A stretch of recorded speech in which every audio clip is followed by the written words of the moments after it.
In Want of a Wife by Laura Hile. Narrated by Benjamin Fife. Chapter 1. Mrs. Bennet lowered her wine-glass. "I simply must tell you, Colonel Fitzwilliam, how splendid you look in regimentals." Confound it, was Darcy's mother-in-law fluttering her lashes like a schoolgirl? She couldn't be flirting with his cousin. The woman was not only years too old for Fitz, but she was clad from head to toe in mourning. The combination was disconcerting, to say the least. "I have always admired gentlemen in red coats," she added. As always, Mrs. Bennet must talk. This meant sharing every foolish thought that came into her head. Would that include hunting Pink? The words were out before Darcy could stop them. He encountered a quelling look from his wife. Mrs. Bennet gave a trilling laugh. "Good gracious, no! What can you be thinking, Mr. Darcy? Everyone knows that sort of coat is scarlet, not pink." "I stand corrected," said Darcy humbly. Colonel Fitzwilliam gave an ill-concealed choke of laughter. "My military son-in-law, who is married to my youngest daughter, is with a regiment in the north. I dare say you have heard of him, Colonel Fitzwilliam. Wickham is his name, and he is a very fine officer. He is a credit to us all." Darcy saw Fitz's smile vanish. Oh, he had heard of Wickham, but not in the way Mrs. Bennet supposed. "As you say, ma'am," Fitz said stiffly. A glance down the dinner table confirmed that Darcy's sister had not heard Wickham's name. She was deep in conversation with Mary Bennet. "It is a great pity that he is stationed so far away," continued Mrs. Bennet. "We do not see him nearly as often as we would like." After the ladies retired to the drawing-room, Fitz rounded on Darcy. "If ever a man were the devil incarnate, why must that woman bring Wickham up? Nothing can cure Mrs. Bennet's fondness for him. I have tried." Fitz refilled his glass and Darcy's. "Are Wickham and his wife to join you at Pemberley for Christmas?" "Not then, or at any other time. Mrs. Bennet spouts a myriad of silly ideas, but she knows better than to make that particular request." "Come now, hasn't she pleaded with you to change your mind?" "She is not such a fool. It goes without saying that she herself is angling to come for Christmas." "Not a welcome proposition?" "Last year was unavoidable." Darcy had no intention of repeating that debacle. The widowed Mrs. Bennet fled from Longbourn House long before it was necessary, and this meant a full 3 months at Pemberley. The experience was unnerving, both for Darcy and his new wife. Bad luck for you, the way Bennet passed just before Christmas. "On the contrary," said Darcy, "if he had done so before we were wed, Elizabeth and I would have had to wait the year." "I suppose. A shame about Georgiana's come-out, though." "A year's delay makes no difference. The fact that Wickham is married and cannot attempt another elopement is gratifying." "I'd not thought of that." Fitz cocked an eyebrow. "Speaking of marriage, have any suitors come calling?" "No one remotely appropriate." "So the fortune-hunters are out in full force, are they? No wonder you're keen to return to Pemberley." "Elizabeth and I are very much looking forward to it." "Without dear mamma and the sisters?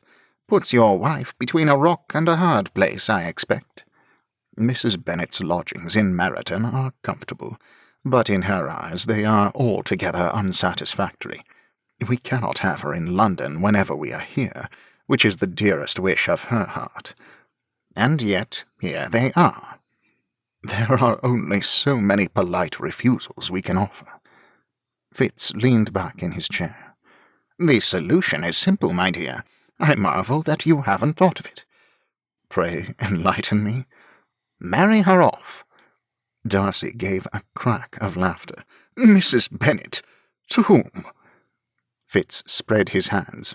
"To a fortune-hunter, of course." She is anything but wealthy, which is perhaps a very good thing. You are single, and thus are kept from temptation. Me? What else could Darcy do but laugh? I beg leave to inform you, he said, that I do not fancy you for my step-papa. Ha! Cried Fitz. I am not so desperate as all that. Even so, she must have some money. Only what is settled on her daughters. Then she must snare a gentleman with her beauty. A knacky notion, said Darcy dryly. Now you must admit, for a woman of her age, she is remarkably well preserved. At one time she must have been very pretty. She comes out of mourning soon, does she not? What difference does that make?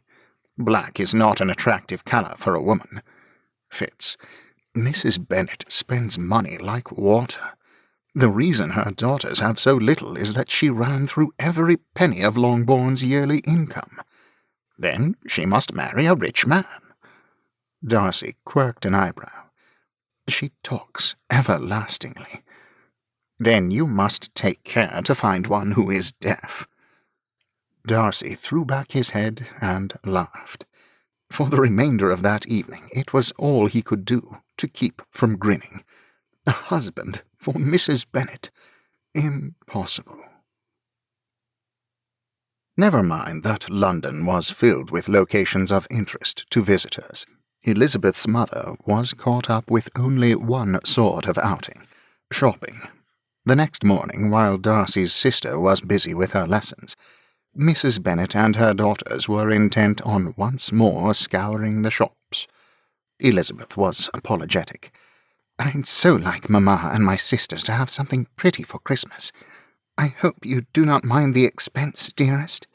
Not at all. Anything to help your mamma catch a... Darcy stopped. Elizabeth caught the amusement in his voice. To catch what? She asked merrily. Surely not a cold.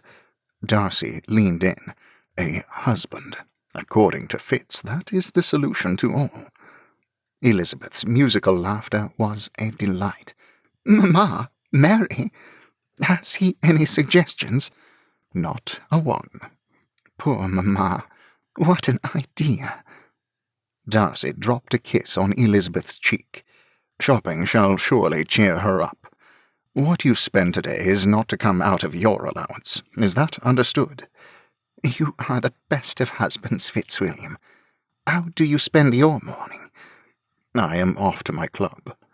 She twinkled at him, seeking refuge from a busy household in gaming. Not White's, but the Alfred. With the gentlemen scholars, I see. How unfortunate that we shall have the carriage. It is a fine morning. I do not mind walking. Some time later, as Darcy was strolling along Albemarle Street, he heard his name. Good Gad, the voice added, is that really you? He turned to see a dark-haired fellow of about his age. His hand was extended in greeting. Knightley? Said Darcy. Which one? Applies to both of us, don't you know? Hello, old boy. I say, you're looking well. You remember my brother George, of course? Darcy shook hands with John Knightley's companion. I do indeed, he said politely. Imagine meeting you like this, said John. It has been an age. What have you been doing with yourself? I have married, Darcy began. So has George, to my wife's sister, and we are beset by in-law troubles, let me tell you. Darcy saw George Knightley wince. Apparently his brother had put his finger on a sensitive spot. You have all my sympathy, Darcy told him. I find myself in a similar situation. Do you now? Said John. Extraordinary. I say, have you eaten? Do join us. He gave a sidelong look to the passers-by and lowered his voice. We shouldn't converse about this on the street. Darcy fully intended to refuse the invitation. What desire had he to hear of the Knightley brothers' hardships? Why, then, was he nodding his head? I am bound for the Alfred Club, which is just there. I would be honoured to host you both for a meal. Capital, cried John. "We are in desperate need of advice." He linked an arm through Darcy's and bore him along the pavement. Like it or not, Darcy was destined to become a confidant.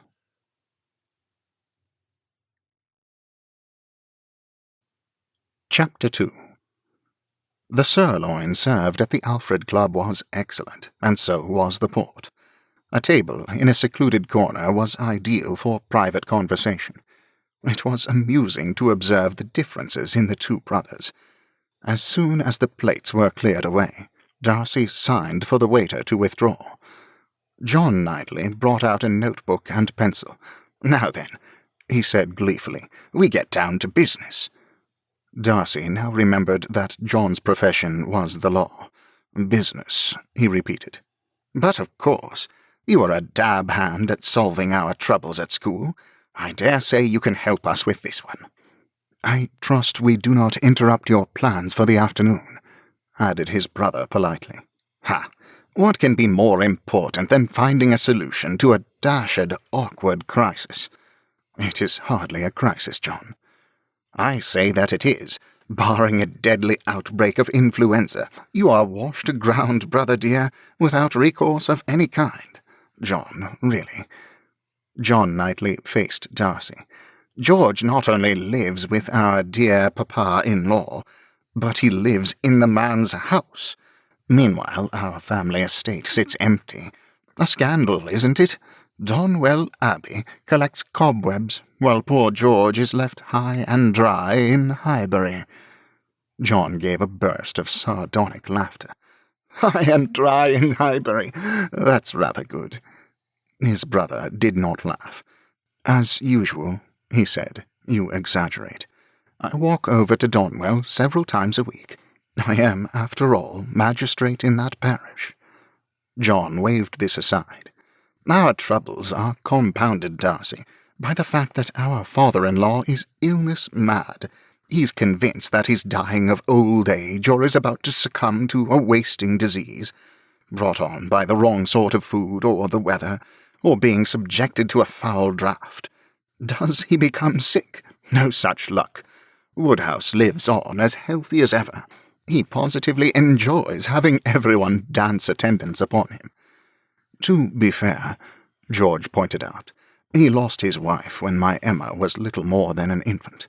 His wealth has given him leisure to indulge his fears.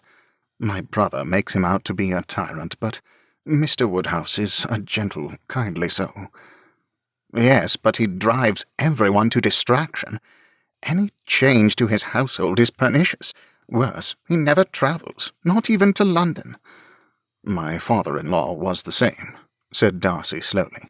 "He lived much of his life in his library, away from his noisy family." "If only Woodhouse would do likewise," cried John. "But no, he must meddle in the health of every person he encounters. If Emma dares to serve cake to guests, he apologizes and then urges them not to eat it. If it begins to snow, he is convinced that the roads will immediately be impassable. Disaster lurks round every corner." "To be honest," said Darcy, "I do not see how I can advise you." He turned to George Knightley. "Your wife is comfortable in her old home. Naturally, she will not wish to leave it. I take it the house is large enough." "It is," said George. "If Mr. Woodhouse were to give his blessing, would she be willing to remove to your estate?" "Absolutely." "What my brother does not mention," said John, "is that Emma is expecting. Of course they would like to raise their children at Donwell. Who wouldn't? But not if our dear papa-in-law raises a stink." "You are giving Darcy the wrong idea. I offered to live at Hartfield of my own free will." "Otherwise, Emma wouldn't agree to marry you." Darcy could see an argument brewing. "So we must therefore come up with a reason for Mr. Woodhouse to change his mind." He looked again to George Knightley. "Your wife is the only woman in the house?" "What does that have to do with anything?" complained John. Darcy was betrayed into a smile. "A great deal. For the past fortnight, my London house has been filled with women. It is difficult for my wife's mother to remember that she must defer. Instead of being the one to give orders, said John. I see. It is the same with us, said George. When John's family stays at Hartfield, Isabella takes up her former role as mistress of the house. This is particularly irksome to Emma. John threw up a hand. Just a minute, he cried. There was something you said earlier, Darcy. What was it? About your father-in-law. Did you say that he lived in his library? Is this true? He did, yes. As in formerly, but not presently? My father-in-law is deceased. John gave a crow of delight. Your mother-in-law is a widow? I say, George, did you hear that? It's the solution to everything. What is? Said George. John gestured to Darcy. He has a widow, and we have a widower. What could be simpler than to marry them to one another? Darcy broke out laughing. For pity's sake, Knightley, no. My cousin had a similar suggestion, but it will never work. But it will. Absolutely it will. What old Woodhouse wants is a wife. George was looking thunderstruck. At his age? Listen, it's perfect. You wish to remove to Donwell, and so does Emma. The new Mrs. Woodhouse will become Hartfield's mistress. She will be the one to drive you from the house, and unless Woodhouse enjoys being henpecked, he'll have to agree. But Mr. Woodhouse has no desire to marry, said George. John waved this aside. Nonsense. He simply hasn't thought of it. Therefore we shall cause him to do so, and I don't think it shall be so very hard. Darcy could not help laughing. He has all my sympathy. I should warn you. For years my old father pushed the idea of marriage at me. I resisted every effort. Ha, said George. I assumed that I would die a bachelor. You will die, said John, with a son who has no proper feeling for Donwell, because he has been raised at Hartfield. And when my wife inherits, he will feel wronged and maligned. Is that what you want? You are so dramatic, complained George. Someone has to be.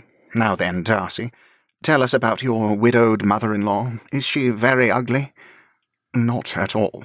She is quite attentive to her appearance, and is mindful to follow the latest fashion. John lifted an eyebrow. Has she lost her figure? Darcy gave him a measured look. As to that, I have no opinion. Well said, remarked George. Is she the quiet type, dutiful and reserved? On the contrary, said Darcy. She enjoys talking. I should say it is one of her favourite activities. John, enough, said his brother. You know full well that Mr. Woodhouse will hate the idea of marriage. What's the difference? He hates everything. How can we go wrong? Darcy could think of a number of ways, but decided not to voice them. Give the woman some credit, said George. She has no reason to marry him. Actually, she does, said Darcy. A rather time-honoured reason. Money. Oh-ho, said John. Fortunately, Woodhouse has more than enough. She will likely laugh the idea to shame, said George. Any reasonable woman would. I wonder, said Darcy. Her husband's estate was entailed away, and she now lives the life of a lodger. It is especially grievous because she has 2 daughters to see established. Woodhouse won't mind. He likes having females about. Yes, but if Mrs. Bennet does meet your father-in-law, she will think first of marrying him to one of them. John regarded Darcy with a fascinated eye. You have children? Yes, said John. 5. The Bennet daughters are certainly younger than your wife. John turned to his brother. Is that all you can do, George? Laugh? This will never work. Not ever. We cannot force Mr. Woodhouse to propose. I salute you for a valiant and imaginative attempt, but no. Darcy knew he should agree with George Knightley, and firmly change the conversation. And yet something about this outlandish idea held appeal. Great heaven, why? Was it the port? He'd had only 2 glasses.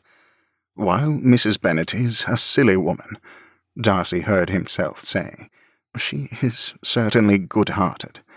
A point in her favour, cried John. So is Woodhouse. She sets a generous table and is hospitable to guests. There was nothing stingy about Longbourn House while she was its mistress. Better and better. Did you say she was sickly? Not at all.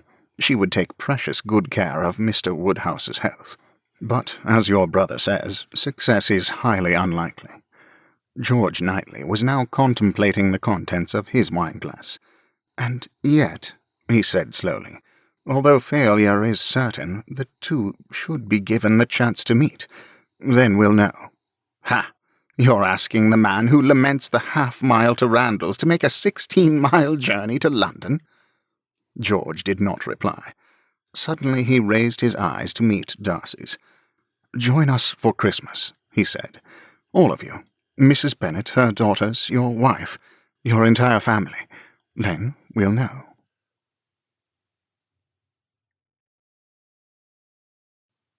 Chapter 3. Christmas, scoffed John. Why Christmas? Apart from the fact that it is only a month away, which I applaud, I cannot see the appeal. Of all the holidays, Christmas is the most sentimental, said George.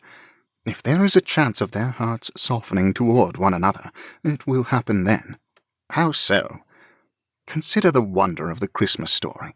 A young couple in desperate straits, through no fault of their own, who must depend on God's intervention and provision. In other words, a miracle. That's what we'll need to pull this off. George ignored his brother's interruption. The King of Kings, born in a lowly stable, he said. The promise of redemption, of life and hope. Yes, yes, said John. We know all that. Peace on earth, goodwill to men, said Darcy quietly. Exactly. Moreover, there was, as you recall, no room at the inn. This drives home the sense of loneliness and isolation. That's romantic, complained John. The word I used was sentimental. I do not expect Mr. Woodhouse to fall in love. John gave a snort of derision. You can say that again. Darcy saw George eye his brother. I see how it is. You're put out because Christmas was not your idea. Hardly, cried John. Darcy turned to his friend. What your brother says has merit. No room at the inn could strike a chord with Mrs. Bennet. I have heard her liken herself to a stray cat who has no place to call home. John's lips twisted into a smile. Mind what Darcy says there, George. That's what you are, a stray cat. My point is this, said George. Christmas brings cold weather and wood fires, and the fellowship of shared conversation. It can also bring snow. Have you thought of that? We must therefore take care that Mrs. Bennet remains at Hartfield once the snow begins to fall. Your wife can see to that, Darcy. Darcy passed a hand over his eyes. My wife, she'll think I've run mad, spending Christmas away from Pemberley. She could very well be right. George's Emma will dislike it too, said John. As for Isabella, well, once she finds out what we intend for her father, I'll be in the suds and no mistake. Then we must take care not to say too much, said George mildly. This isn't precisely matchmaking. We'll simply allow a friendship to develop of its own accord. If they do not loathe one another at first sight. How is this? It was you who came up with the idea, John. You cannot now play the role of advocatus diaboli and seek to dismantle it. Oh, very well, said John ungraciously. I dare say you are right. He raised his glass in mock salute. To Christmas at Hartfield, gentlemen. May it bring about a solution to a dashed, awkward dilemma. George Knightley knew better than to put off telling his wife about the change in plans. When he arrived home on the following day, he sought her out. "Guests for Christmas," she said absently. "But of course, John and Isabella's summer holidays were taken up with sea bathing for the children. We have not seen them nearly as much as we would like." Here was a promising beginning. "Fortunately for us, the season for sea bathing is over. They cannot cry off." George paused, and then added, "Will you mind too much if they stay not at Hartfield, but at Donwell?" "At Donwell? Father will be disappointed." "Now that the children are older, they will not be in anyone's way there. As if they are a bother. To your father they could be. I dislike seeing them scolded for romping about and making noise." "Father would never." George gave her a look. Emma sighed heavily. "You have a point. I'm afraid father will not understand." "They have divided their holidays between Donwell and Hartfield before. Besides," he added, "I have invited other guests to spend Christmas with us here." "Have you indeed?" The expression on Emma's face told George that he had put a foot wrong. What she said next confirmed it. "Do I know them?" "Darcy is an old schoolmate of John's. Cambridge, you know. His family estate is in Derbyshire. Pemberley, I believe it's called. He'll be bringing his wife and sister, and, his widowed mother-in-law and her 2 daughters. His widowed mother-in-law. Perhaps he shouldn't have included that detail. Deceiving his wife was more challenging than he realized. "Goodness," said Emma. "So many?" "Yes, well, that cannot be helped. I dare say you'll enjoy them, as the wife and her sisters are about your age. We can look them up in Debrett's. Your father would like that." "Leave it to him to discover that we are related in some obscure way," said Emma tartly. "This next part would be more difficult. I am considering hosting a ball at Donwell. What do you think? John is keen on the idea." "John? He despises everything about a ball. He is interested now. But you needn't take any of it on, my dear. Mrs. Hodges will arrange everything, provided that a fleet of servants are hired on. I am more than willing to do this." "A ball at Donwell," said Emma. "In my condition?" "You needn't dance if you are unable." "Of course I am able. It is early days yet. I am hardly an invalid." "A ball is just the thing to celebrate Christmas, don't you think? Our neighbours will love it." "Indeed they shall. But what about you?" Emma's eyes saw rather too much. "I am sorry," George said contritely. "I should have told you about our guests before issuing the invitation. It sounded like such a good idea when we were together. You and John agreeing to host a ball at Donwell, a thing that has not been done for ages. Will wonders never cease?" "Sometimes," offered George, "old dogs can learn new tricks." "Especially when they are up to something," said Emma. Now, why should she say that? It now occurred to George Knightley that there was much he did not know about being a husband. Isabella was a compliant creature, and would fall in with John's plans. Would Darcy's wife be as suspicious as Emma? "May heaven help us all," might not be a proper prayer, but it was certainly heartfelt. Darcy decided that he should begin with news that was small and pleasant. After that he would move on to the larger subject of Christmas. "I was thinking," he said to his wife, "it might be advantageous for your mother and sisters to extend their stay by a few days." Elizabeth lowered her teacup. "Advantageous? For whom?" "It would allow time for more gowns to be ordered, for Christmas." There, that was not so bad. Elizabeth would like this news. After all, hadn't shopping been her idea? "This is quite a change. You were itching to pack them off early tomorrow morning." "Well, yes," he admitted. "It now occurs to me that because they are coming out of mourning, they each might need a new ball gown. A new ball gown? Elizabeth observed him narrowly. Why? Darcy spread his hands. Every woman enjoys looking her best. Yes, and this is very generous of you. However, you ought to consider their life in Meryton. Of what possible use are new ball gowns? Come now, your mother's social circle is not as constrained as all that. There will be a Christmas assembly, of course, and invitations to dine with various neighbours. None of these require new clothes. They might, said Darcy lamely. One never knows. Elizabeth narrowed her eyes at him. What are you up to? Why, nothing. Fitzwilliam, she said. You cannot expect me to believe that. Darcy was betrayed into a smile. I might as well tell you.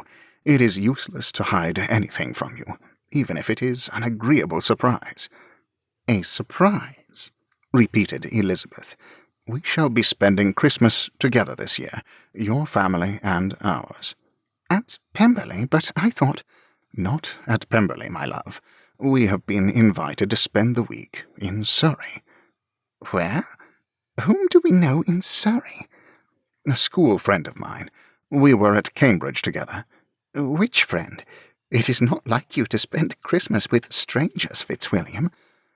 John Knightley and his brother are not precisely strangers.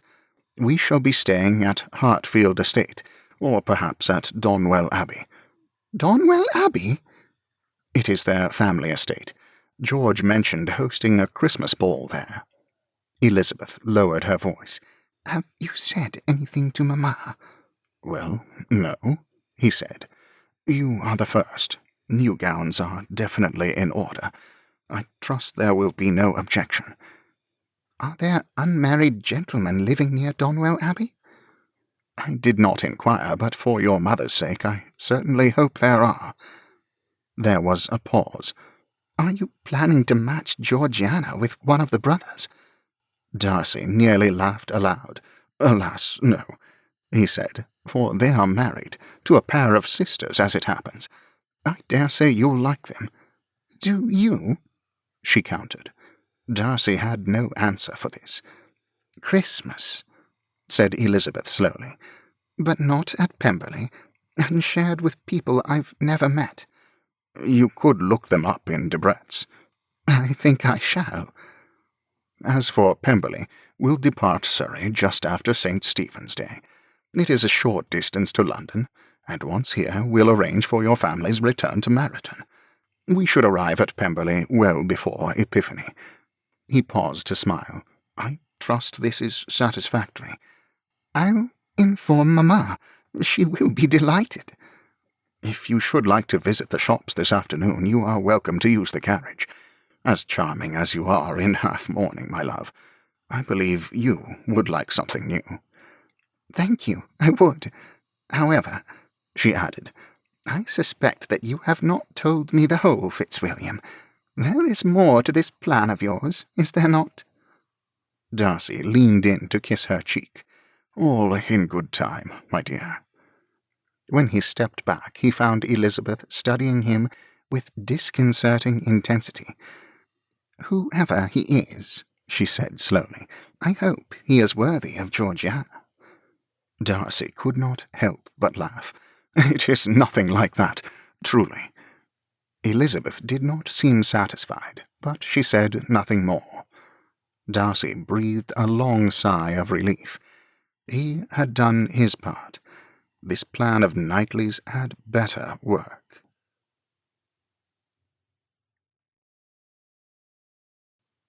Chapter 4. As expected, Mr. Woodhouse was not pleased about the plans for Christmas. The weeks passed, and while he did not precisely complain, he frequently sighed. He was sighing now, for goodness sake. George Knightley had all but abandoned hope of matching his father-in-law with any woman. Who would have him? The man would try the patience of a saint. Mr. Woodhouse now waited in his overstuffed chair before the fire, drumming anxious fingers against the chair's arm. Dear, oh dear, so many guests, he said in his gentle way. Why did you invite so many, Mr. Knightley? "We'll have only 5. Darcy wrote to say that one of his sisters-in-law is spending Christmas elsewhere, with a married sister, I think." "Why could they not all do likewise?" "Because we invited them, Papa," said Emma mildly. "You enjoy when friends come to see you." "Yes, but these are not friends.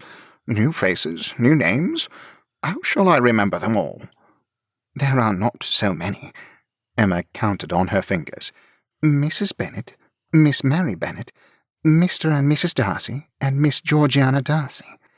I'm looking forward to meeting them." "They should arrive this afternoon," added George. Mr. Woodhouse glanced toward the windows.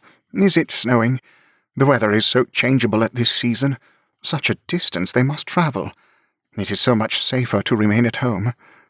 "It is quite pleasant out. A matter of 16 miles will mean little to Darcy." "Home is the best place to celebrate Christmas, and I do not see why Isabella and Mr. John Knightley must stay at Donwell. I miss seeing the children." Here was another favourite theme. Emma spoke up. "John and Isabella will come for after-dinner tea, Papa. We'll have cards and music. John told me that Miss Darcy is musical." "That reminds me," said George. "Is the pianoforte in tune?" Mr. Woodhouse drew himself up. "Most assuredly. I am particular about that kind of thing. Not that our Emma plays as much as she should." "Mrs. Weston is the better performer, Papa. I expect Miss Darcy will be too." "Poor Miss Taylor," said Mr. Woodhouse. "I wish she were here again. What a pity it is that Mr. Weston ever thought of her." "Come now, Papa. Would you deny her the pleasure of a husband and a house of her own?" "But where is the advantage? This house is 3 times as large. Moreover, our pianoforte is much superior to Mr. Weston's. Poor Miss Taylor is very much missed." He gave another sigh. "You do not play for us as often as I would like." "Why trouble Emma when we have Mrs. Elton among us?" said George. "She considers herself to be Highbury's most proficient musician."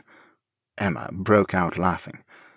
"Pray do not encourage her, Mr. Knightley," cried Mr. Woodhouse. "Mrs. Elton plays Mozart with such energy. My poor ears cannot bear the noise."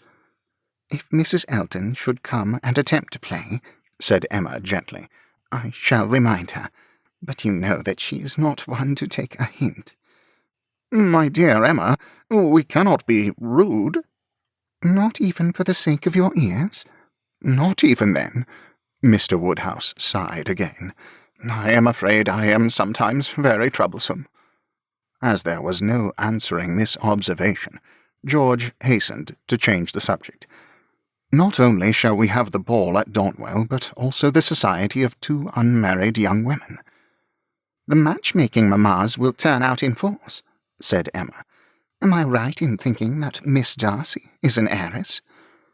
"John knows more than I do, but I believe so." "Mrs. Gilbert will certainly present her sons. I wonder, does Mr. Cox have any hope?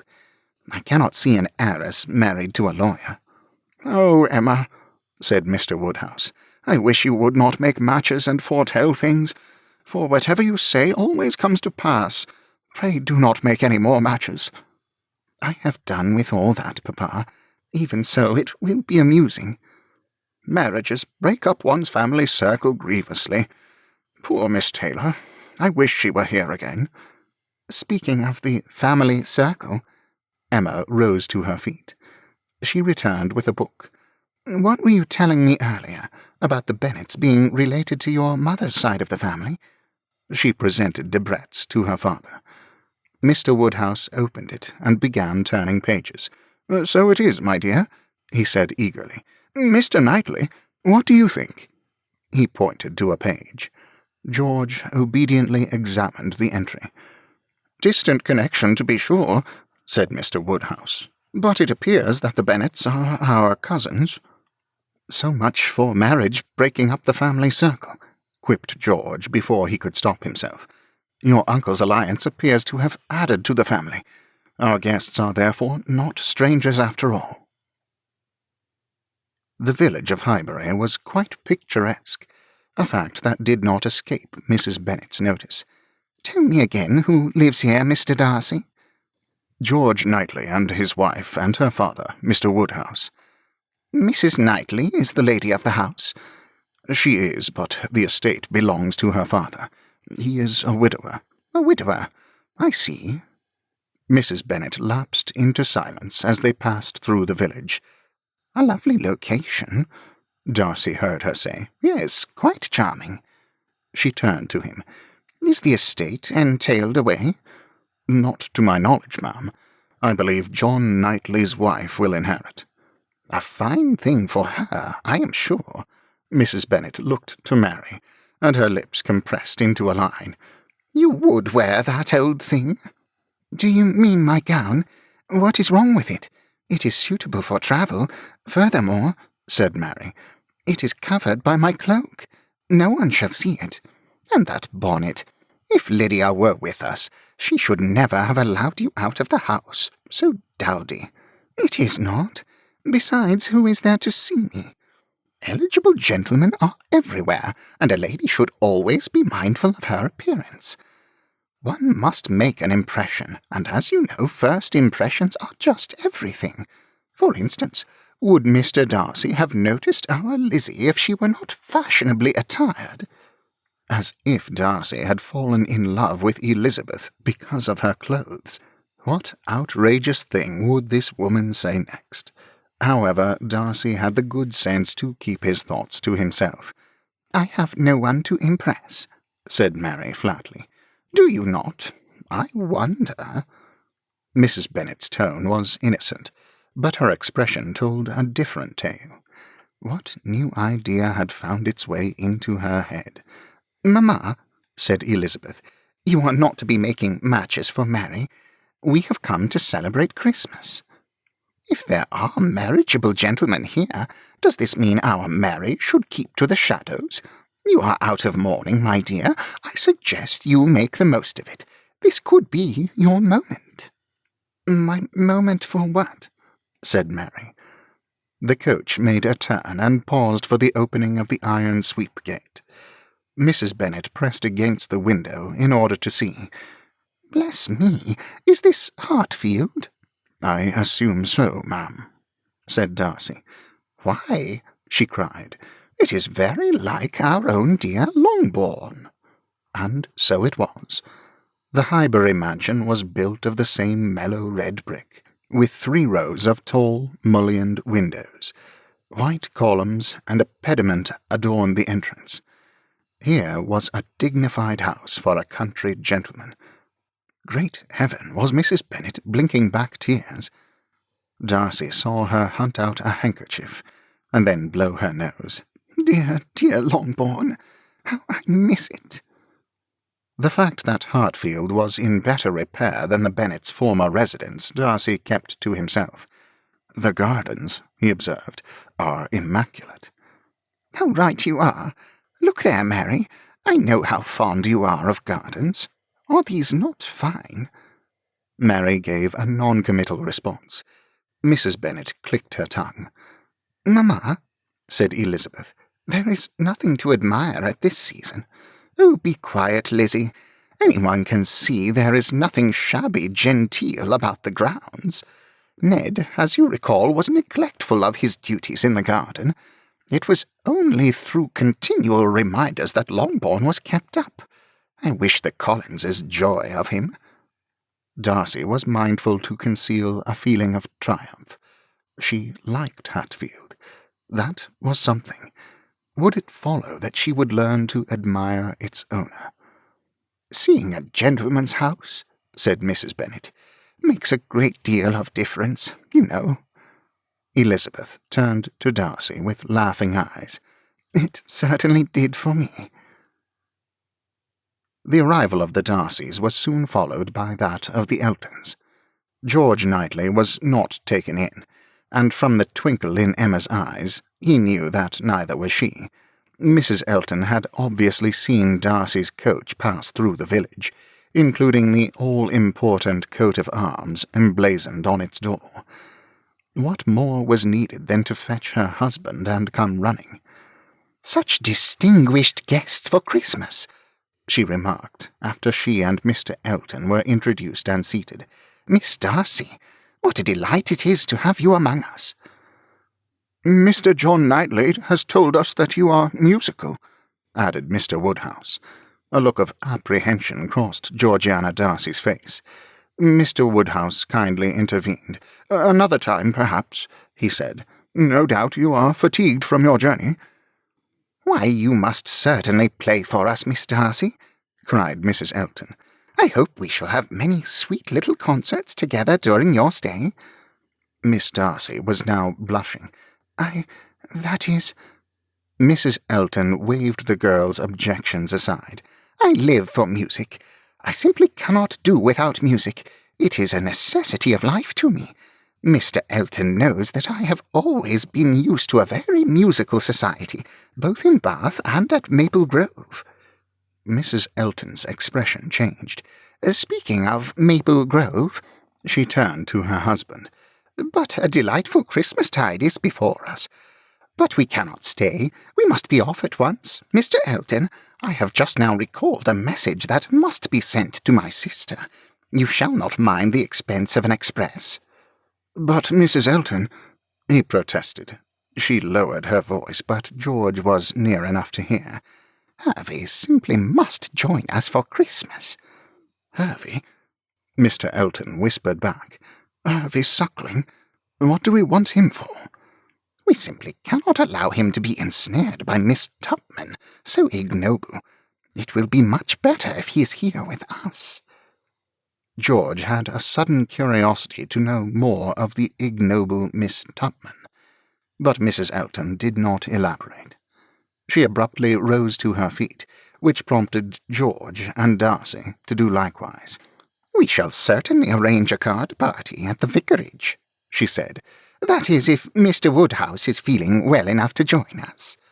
She turned to him and added, "My dear sir, you mustn't get up on my account. There is no reason to stand upon ceremony among friends." She gave a trilling laugh. Soon she and her husband were gone. George breathed a sigh of relief. "Not get up?" cried Mrs. Bennet, as soon as the door was closed. "I like that. As if you are an elderly man, Mr. Woodhouse, which anyone can see you are not." Mr. Woodhouse gave a start of surprise. This was not what he was accustomed to hearing. George Knightley hid a smile. On the whole, he was impressed. Darcy's wife was lovely, and so was his shy sister. Emma was clearly delighted with them. Miss Mary Bennet did not put herself forward, which was no bad thing. By Darcy's account, her garrulous mother would more than make up for what she lacked. Mrs. Bennet certainly seemed good-natured, nor had Darcy led him astray about her appearance. For her age, Mrs. Bennet was quite fetching. If she were a day over 45, George would be surprised. At the moment, Mrs. Bennet was looking thoughtful. "So that is your vicar," she said at last. "If a certain clergyman had been even half as good-looking, I dare say Mr. Darcy would be doomed to disappointment, and I would be living at Longbourn." "Mamma, really?" cried Mary Bennet. Mrs. Bennet's only response was to smile.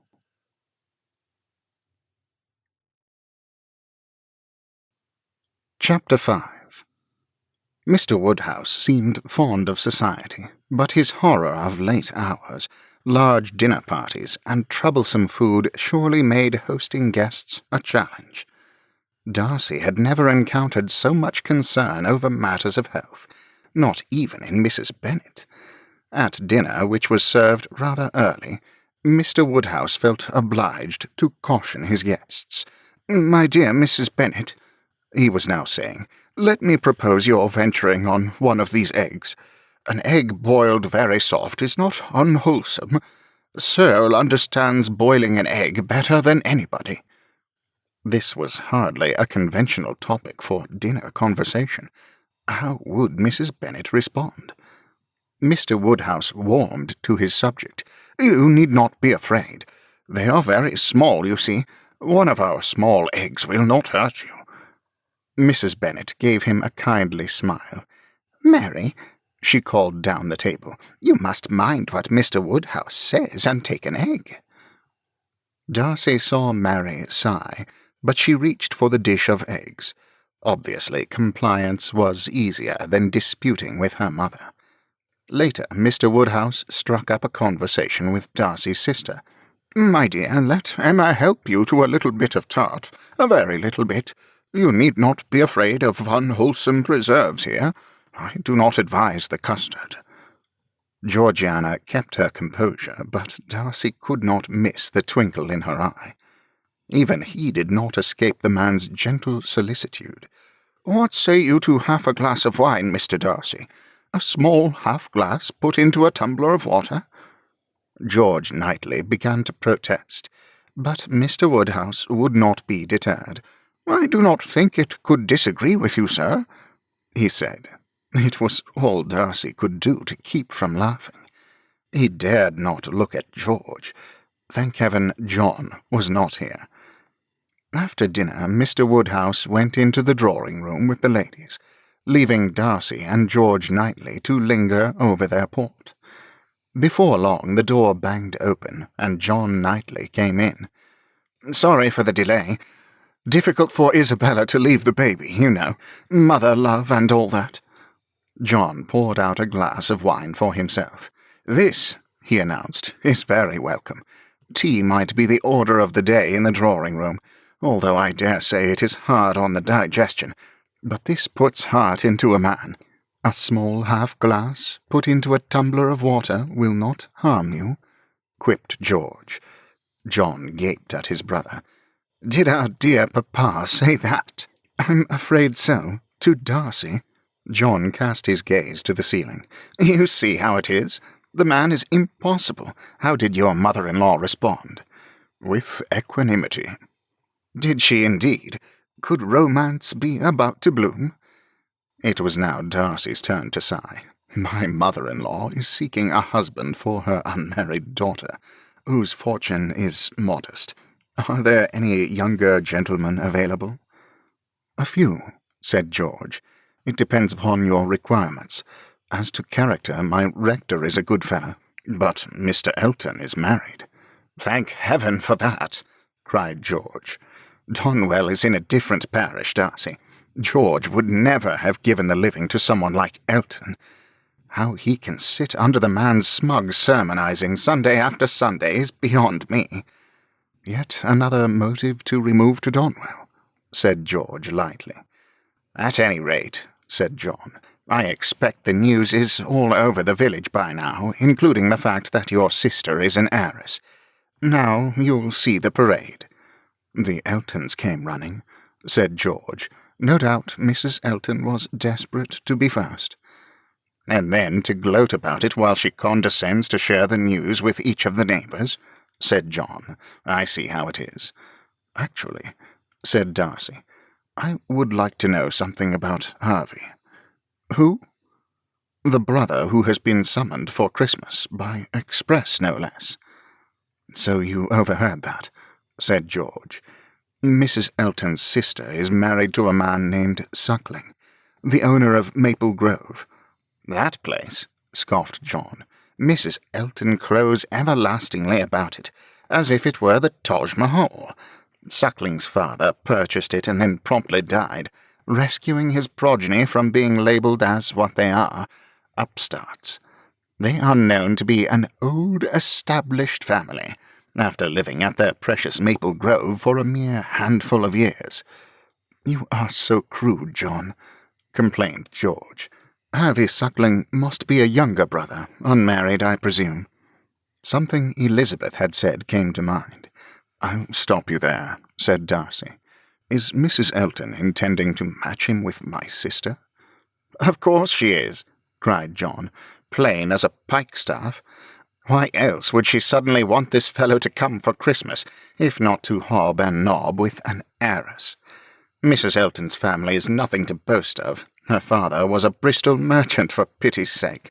Yet Mrs. Elton parades about as if she were one of the mighty of the land." "The nouveau rich are often so," agreed George. "But we are straying from our purpose. What should be our next step? Have we not established that you and your brother approve of Mrs. Bennet? Said Darcy. I'm not marrying her, said John. That is up to old Woodhouse. Any port in a storm is what I say.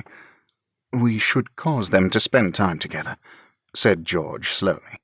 Which activities would bring this about? Oh, cried John. Enticement indeed. Henry Woodhouse is an active fellow. He gets up from his chair, then he sits down again. Then he talks about healthful practices such as walking. At length he convinces himself to take a turn about the gardens, an abbreviated turn naturally. He calls it his winter constitutional, vastly romantic. Darcy could not help but laugh. Who knew matching two older people could be so difficult? As to romance, said George, I suppose we ought to hang mistletoe. There is some growing at Donwell. Why are you looking at me? Said John. I'm not climbing into a tree for any. My vote is for Christmas punch, lots of it, or eggnog that is heavily laced with rum. That could be problematic, said Darcy. What if poor Harvey comes calling and drinks too much? Added George. So we pray for snow to keep callers away. Snow, snow, beautiful snow, sleigh bells ring, and away we go. John's smile widened.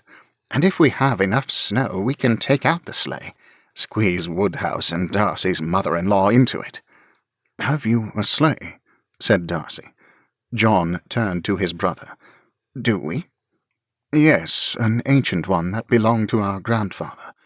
Mr. Woodhouse would never consent to ride in it, nor, for that matter, would I. George pushed back his chair. We ought to go into the drawing-room. We wouldn't wish to worry our dear papa with a prolonged absence. The real worry, said George, is what our wives might be thinking. John rose to his feet. Best not bring that up. I dare say Emma suspects something. So does my wife, said Darcy, if she guesses what we intend.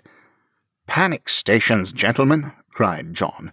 Adversity reveals genius. We must brazen it out together. So says the lawyer, grumbled his brother. Darcy followed them out of the dining-room.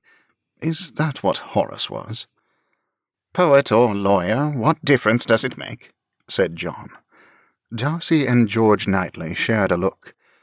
A word once uttered can never be recalled, quoted George glumly. Horace was right about that, too. The men came into the drawing-room together, and John was introduced.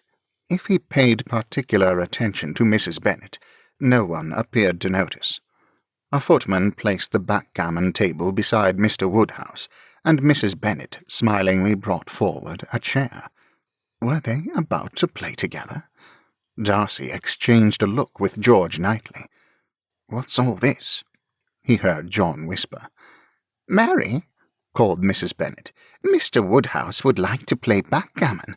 Do oblige him with a game. She began placing the checkers into position. Mary was seated at the opposite end of the drawing-room. Thank you just the same, she said politely, but I prefer a book. To her credit, Mrs. Bennet took Mary's refusal in stride. Perhaps another time, she said pleasantly. I should be delighted to be your opponent, sir. Mr. Woodhouse did not appear to be slighted. On the contrary, he was smiling. We must come up with ways to entertain your family while you are with us, he told Mrs. Bennet. What say you to a drive to see Donwell Abbey?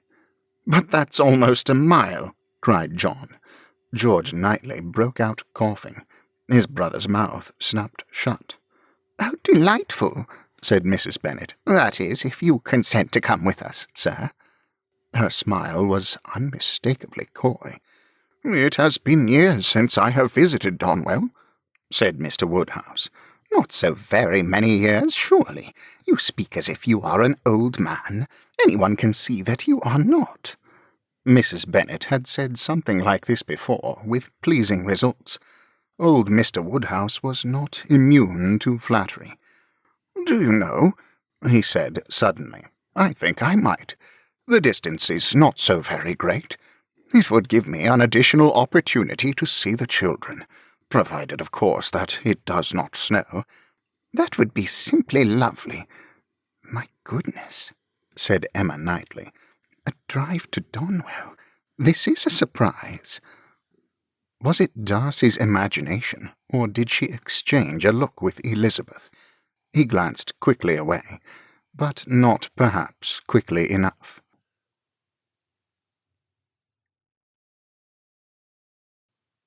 Chapter 6. The following day, Donwell Abbey was visited and duly admired by each of the guests.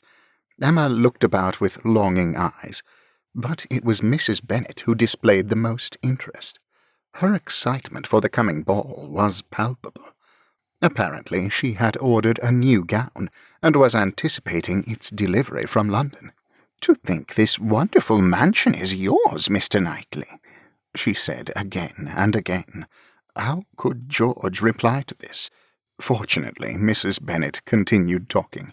"And how good you are to consider dear Mr. Woodhouse's comfort and well-being. My Mary is of a similar disposition, you know. She is always thinking of others." George did not see much evidence of this, but he said nothing. There was no longer any doubt that Mrs. Bennet intended her daughter to become the second Mrs. Woodhouse. After dinner he said as much to his brother and Darcy. "What care we for that?" said John.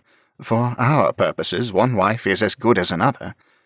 "But surely not a young woman," protested Darcy. "A male heir would diminish your wife's portion and prevent your son from inheriting Hartfield." "What male heir?" "Oh," John's brows descended. "Confound it, I'd not thought of that." "Mrs. Bennet is the better option," said George. "Moreover, Mary Bennet is rather solemn." "That's a kindly way to put it," muttered John. "Curious, is it not, that a young woman should be so much older than her years, whereas her mother behaves as if she were a girl?" "It suits our purposes admirably," said John. "One way or another, Mrs. Bennet has become a fixture at old Woodhouse's side." Music from the pianoforte drifted in from the drawing-room. The performer was obviously Mary Bennet. "She's at it again," said John. "She ought to have taken up the harp instead. Easier on the ears. If she should attempt Gluck's Che Faro even one more time, I'll go mad." Darcy finished his port and set the glass aside. "We ought to go in." "Why? There is no one remotely of interest in there." "Mr. Cox and the Gilberts have come," said George. "You might enjoy observing them as they jostle for preeminence." "Delightful," scoffed John. "Young idiots." To her credit, Darcy's sister is markedly unencouraging. Also, the carriage has returned with Miss Bates and her mother. John sighed heavily. "What a treat is before us, gentlemen. Miss Bates never stops talking, and about what? Commonplace village gossip, as if I were eager to hear it all again. She is good-hearted." "Says who? The woman repeats herself constantly, and she smiles too much. So silly, so satisfied, so endlessly prosing. Moreover, she is adept at dropping hints, by way of thanking everyone for their generosity." "It is not like you to be so unfeeling," said George quietly. "Miss Bates is neither young, nor handsome, nor rich. With every passing year the smallness of her income decreases. Is it any wonder that she is grateful for philanthropy?" "Philanthropy for herself," grumbled John. "You are in a mood, I see. There is no pleasing you." "Can you blame me? Admit it. You have no desire to kick your heels in the drawing-room." "What about tea and seed-cake?" John's head came up. "Searle seed-cake? My dear George, why did you not say so before?" As they came into the drawing-room, Mary Bennet finished the song, and then closed the instrument. "Blissful silence," whispered John to George. He crossed the room and found a seat near the window. Soon he was enjoying a generous slice of cake. "My sweet," called Mrs. Bennet, "be a dear and play a Christmas carol. Do sing for us as well. We would so enjoy it." She turned to Mr. Woodhouse.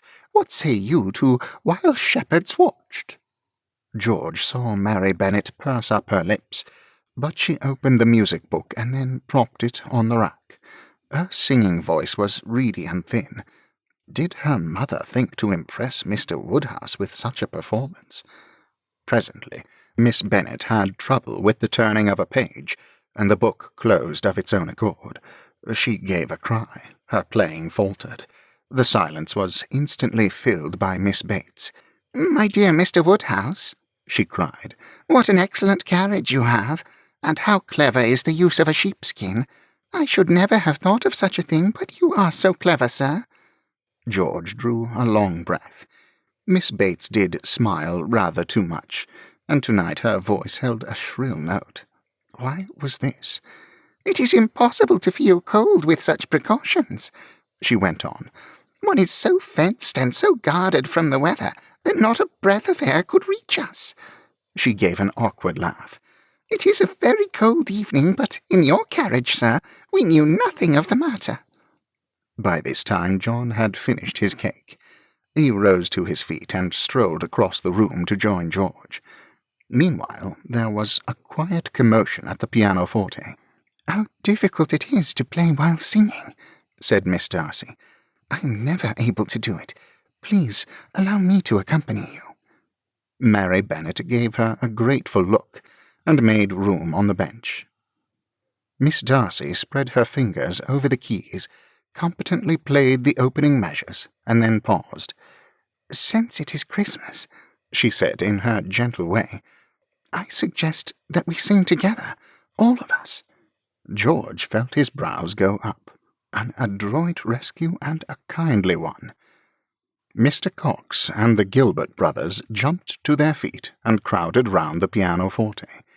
Miss Darcy began again, and everyone sang, "While shepherds watch their flocks by night, all seated on the ground," while the others continued singing.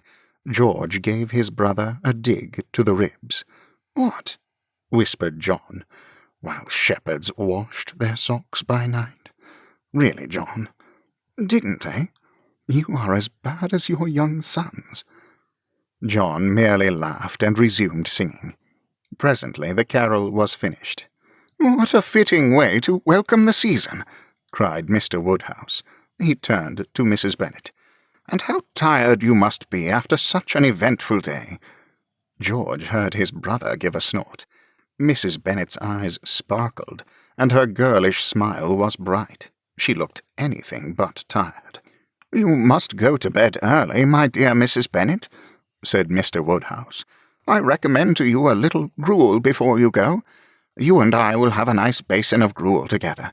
My dear Emma," he called, "suppose we all have a little gruel?"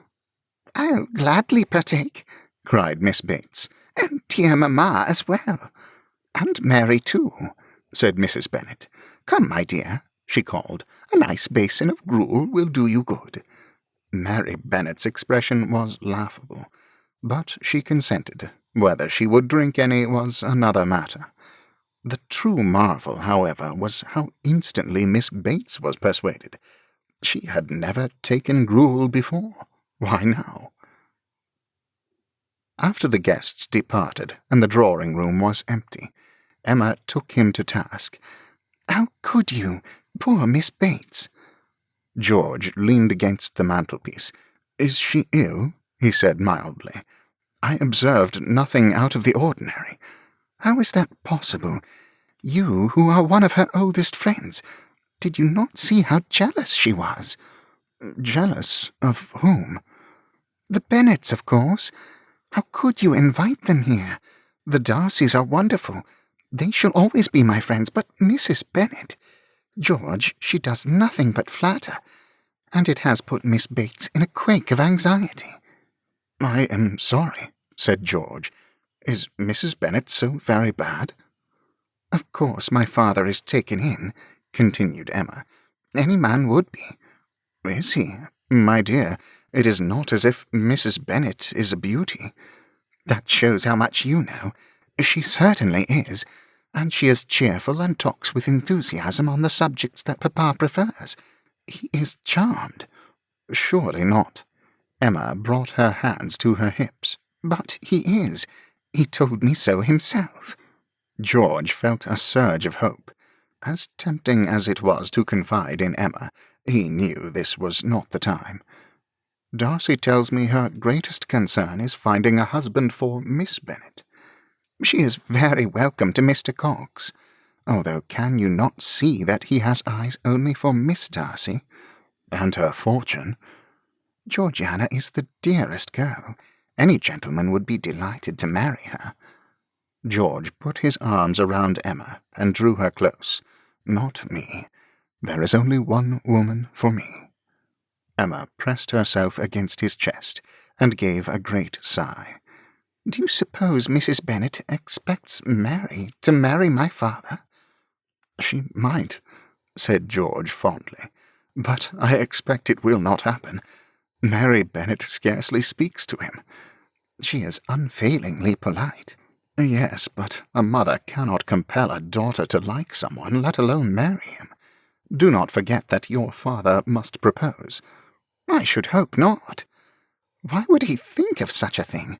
Mary Bennet is young enough to be his granddaughter." George pulled away to look a question.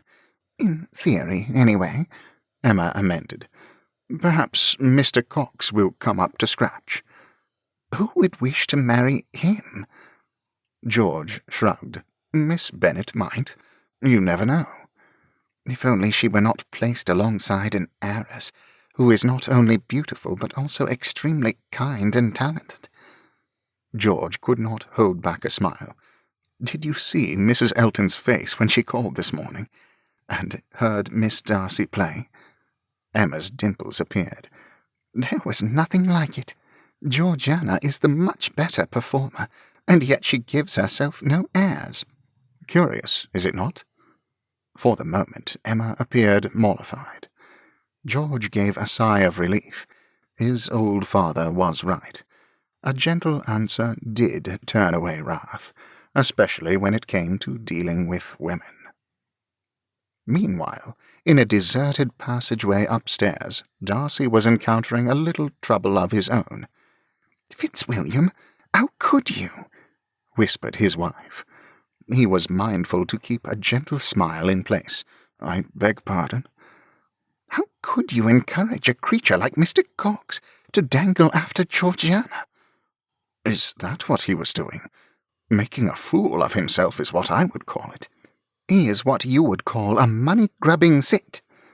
"He isn't even that, my love. As a country lawyer, he hasn't much to offer." "And our Georgiana does." "Is she taken in by him? I thought not, but you know best." "She is not. However—" "Elizabeth, it shall not harm Georgiana to learn how to repress suitors. She will face her share of them this spring." "I suppose you are right," she said slowly. "The man is not at all handsome." "Thank goodness for that. Who knows? He could fancy Mary instead." "Mary? What has she to offer him?" "A fine mind and an excellent morality. Moreover, she is not penniless. A country lawyer would be a fool to turn up his nose at £1,000. "Which he shall not have until mamma dies." "Well," Darcy admitted, "there is that." Elizabeth brought her hands to her hips. Her dark eyes bored into his. "Why did we come here, Fitzwilliam?" Darcy was beginning to wonder this himself. "To meet the incomparable Mr. Suckling, of course," he replied. "According to Mrs. Elton, he should arrive tomorrow. We are in for a treat." "Oh, you—" She gave his arm a thwack. Was this a good sign? Darcy rather hoped so.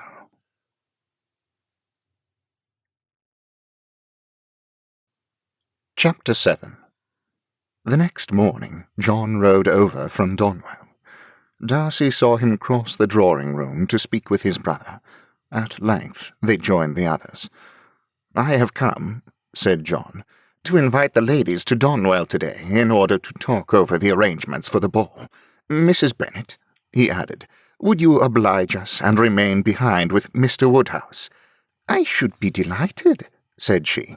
"Mary will join me, of course. We shall have a charming afternoon, I am sure."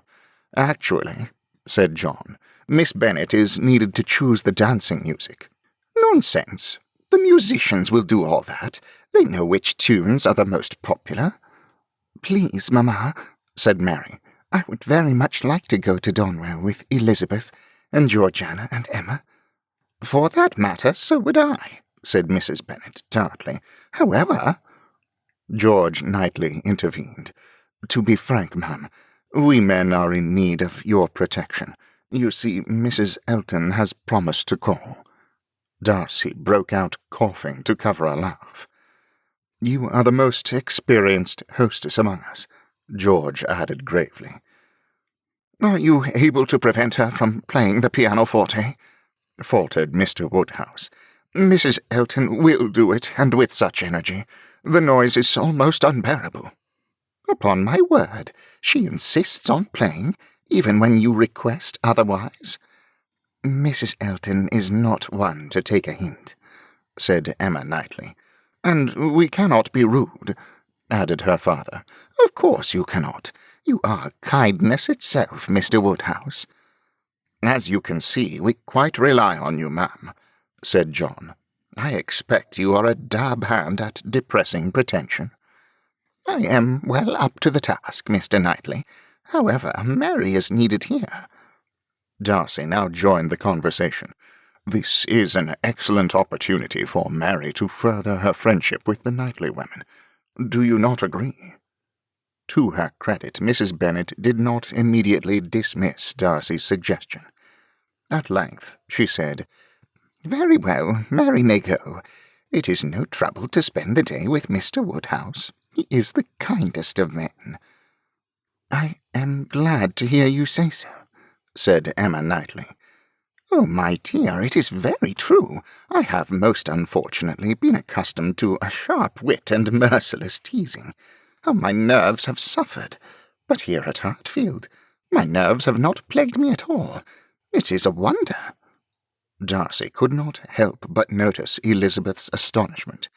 "If only my evening gown were to arrive today," added Mrs. Bennet, "I should be anxious for nothing. Now then, if you will excuse me, I'll just speak to your housekeeper about refreshments." "Not cake," protested Mr. Woodhouse. "Cake is not good for the digestion. It is sure to disagree with people." Mrs. Bennet responded with a warm, genuine smile. "You are very right, sir. However, if our intention is to repress Mrs. Elton, I can think of nothing better. Cake will do the trick. You, of course, are too wise to partake, but is she?" To Darcy's great surprise, Mr. Woodhouse gave a giggle. "Not the double-frosted cake, my dear." A gleam came into Mrs. Bennet's eyes. "Ah," said she, "then that is precisely the kind we shall serve." The good understanding between Mr. Woodhouse and Mrs. Bennet continued into the afternoon. Darcy and the Knightley brothers remained in the drawing-room as chaperones. Not one of them dared to say a word, and the pair talked on. They spoke of childhood memories, a thing the present generation could not appreciate. Then the story of Mrs. Woodhouse's final illness was poured out into Mrs. Bennet's sympathetic ears. Later she detailed her continual attempts to keep Mr. Bennet in good health. "Would he eat the proper diet, Mr. Woodhouse? Mind his sleeping habits? Stroll about in the fresh air, as you are mindful to do when you take your daily constitutional? No, Mr. Bennet remained in his library, hour after hour, with his books and his pipe. I wonder what Mr. Perry would say to that. If only we had such excellent medical advice. Mr. Jones, who is what Meryton has to offer, is not at all reliable in my opinion. But would Mr. Bennet have listened to your Mr. Perry? I think not. We gentlemen," said Mr. Woodhouse gently, are sometimes quite stubborn." "There is that," she agreed. "The irksome truth is that Mr. Bennet was never ill, until at last he was. And after he passed, I was the one who paid the price for his demise. He went to his eternal reward in the heavenlies. At least, I hope he did." The opening of the drawing-room door put an end to this fascinating confession. Darcy saw Mr. Woodhouse consent to receive the callers, after sharing a twinkle with Mrs. Bennet. Presently the housekeeper returned to announce, "The Reverend Mr. Elton, Mrs. Elton, Mr. Suckling, and Mrs. Rudolph Suckling." John looked out from behind his newspaper. "Mrs. who?" he whispered to Darcy. It appeared that young Harvey had brought along his widowed mother, or perhaps it was better said that she was the one who brought him. Darcy was not taken in by her insincere smile. This sort of woman was everywhere to be found in London society. Harvey Suckling was small and thin. Dark hair hung to his shoulders, framing a pale face. The effect was rather startling. Introductions were made, but it was Mrs. Bennet who said, "Do be seated, if you please. We shall have refreshments brought in at once. Searle has made her famous cake. A double-frosted cake," added Mr. Woodhouse. Mrs. Suckling looked this way and that before choosing a seat. Was she searching for Darcy's sister? While tea and cake were being handed round, she rose to her feet and wandered to the windows. "Your park is rather small," she observed. "I expect it is better worth looking at in the summer." "I dare say you are right," said Mr. Woodhouse. "Nevertheless, we bid you welcome, ma'am." He then turned to Mrs. Elton. "Tea should not harm you," he said, "but I beg you not to partake of the cake. It is very sweet and will certainly disagree with you." Darcy saw her exchange an amused glance with her husband. "I thank you for your consideration, dear sir, but I never experienced troubles of that kind." She accepted the generous slice that was offered. Was the size of her portion Mrs. Bennet's design? Darcy rather thought it was. Meanwhile, Mrs. Suckling had resumed her seat. She, too, had a large slice of cake. "We do not like to leave Maple Grove at Christmas, but our upstart neighbours have become too much. I simply had to bring my Harvey away." The housekeeper came in and approached Mr. Woodhouse. Darcy heard him say, "We are." Presently the door opened again, and she came in to announce, "Mr. William Cox." "Hallo, hallo," said he. "Greetings and salutations. I was in the neighbourhood and thought I'd pop by." Mrs. Suckling eyed the newcomer with obvious dislike. What an odious woman.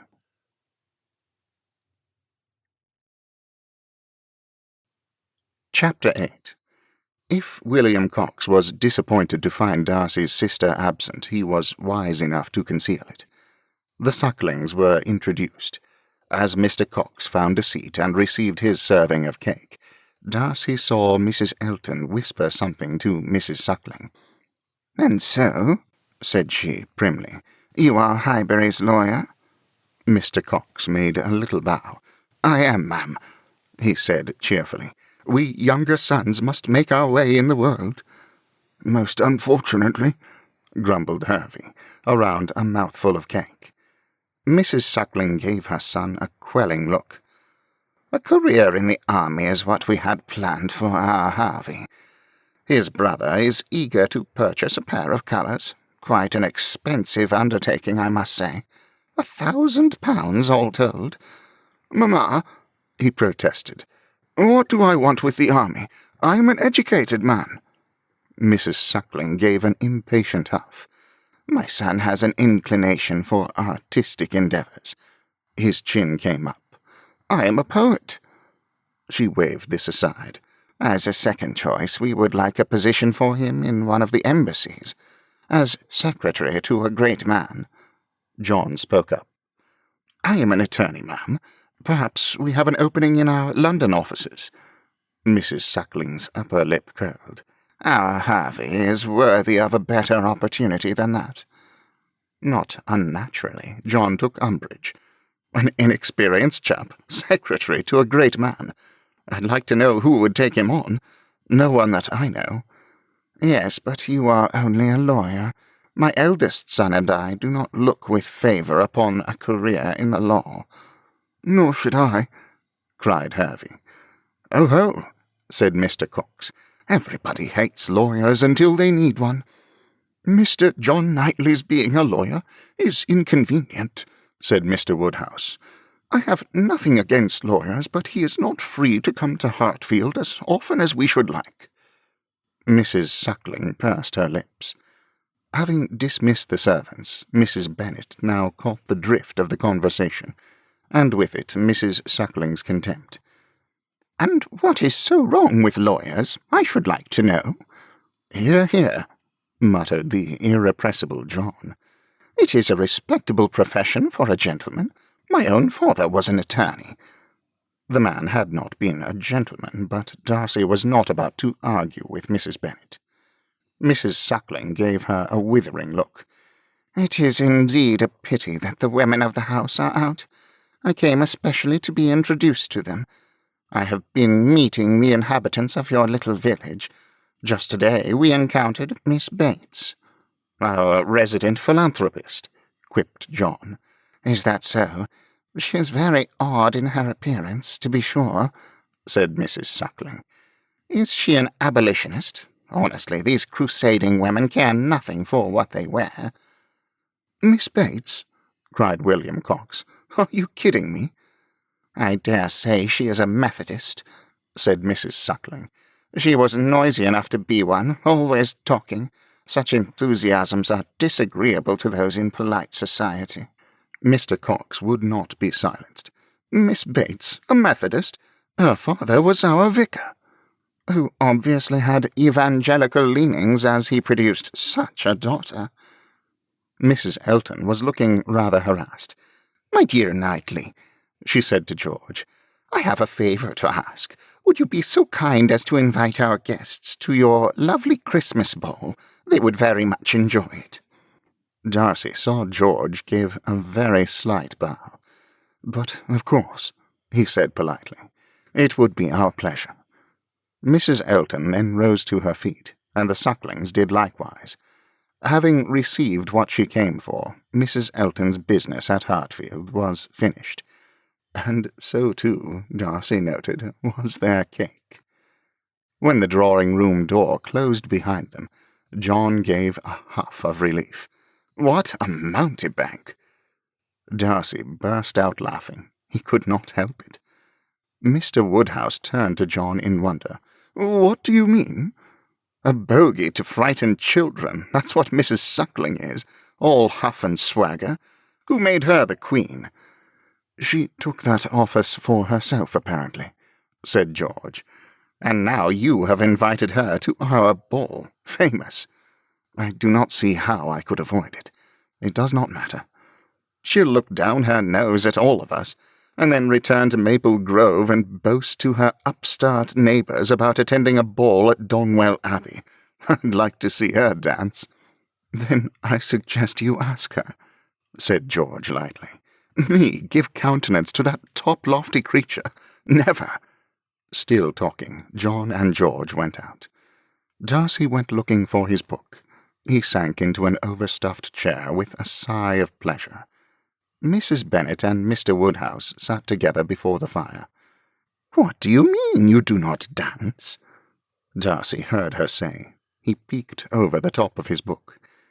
Mr. Woodhouse appeared taken aback. Now, why was this? Surely Mrs. Bennet's intention was to make him dance with Mary. Great heaven, was the man blushing? It has been many a year, he faltered. My dear sir, country dances are as they ever have been. I am not intending to foist a quadrille on you. As if anyone could enjoy that, especially after all these years. So many elaborate patterns to keep straight. I remember quaking in my boots, he confessed. So do I. But you can certainly manage to dance a reel. Darcy hid a smile. According to George, Mr. Woodhouse had no intention of attending the ball. let alone dancing at it. Not if it snows, my dear Mrs. Bennet. It is, as you know, the season for snow. Not necessarily. So unsafe for travel. I could not believe the date chosen by the Knightleys. Christmas Eve. It is festive, said Mrs. Bennet. Entirely appropriate for a Christmas ball. Yes, but, my dear, you have not consulted an almanac. There is to be no moon. We shall have carriage accidents everywhere along the lane. Then you must ask Mr. George Knightley to put you up for the night. For you must attend, sir. Would you have everyone saying that you are an old stick, and are too elderly to enjoy a festive evening? I fear I am an old stick, my dear. Darcy heard Mr. Woodhouse say. Nonsense. At most you are middle-aged. You ought to go, and you ought to dance. Mr. Woodhouse gave a long sigh. At Donwell you can be sure of excellent fires and plenty of good cheer, said Mrs. Bennet. A little dancing in moderation is considered healthful. Do you think so? I do, and if your Mr. Perry calls tomorrow, I intend to ask him about it. I expect Mr. Perry shall agree with me. That scotched Mr. Woodhouse. Darcy hazarded another look. The man was gazing at her with wide eyes. With a smile, Darcy returned to his book. Hats off to Mrs. Bennet. He had pegged her for a simpleton, but clearly the woman was no fool. If Mr. Woodhouse could be convinced to dance, would Mrs. Bennet agree to stand up with him herself? This would require serious strategy. However, having come so far, he and the Knightleys had no choice. They must see the thing through.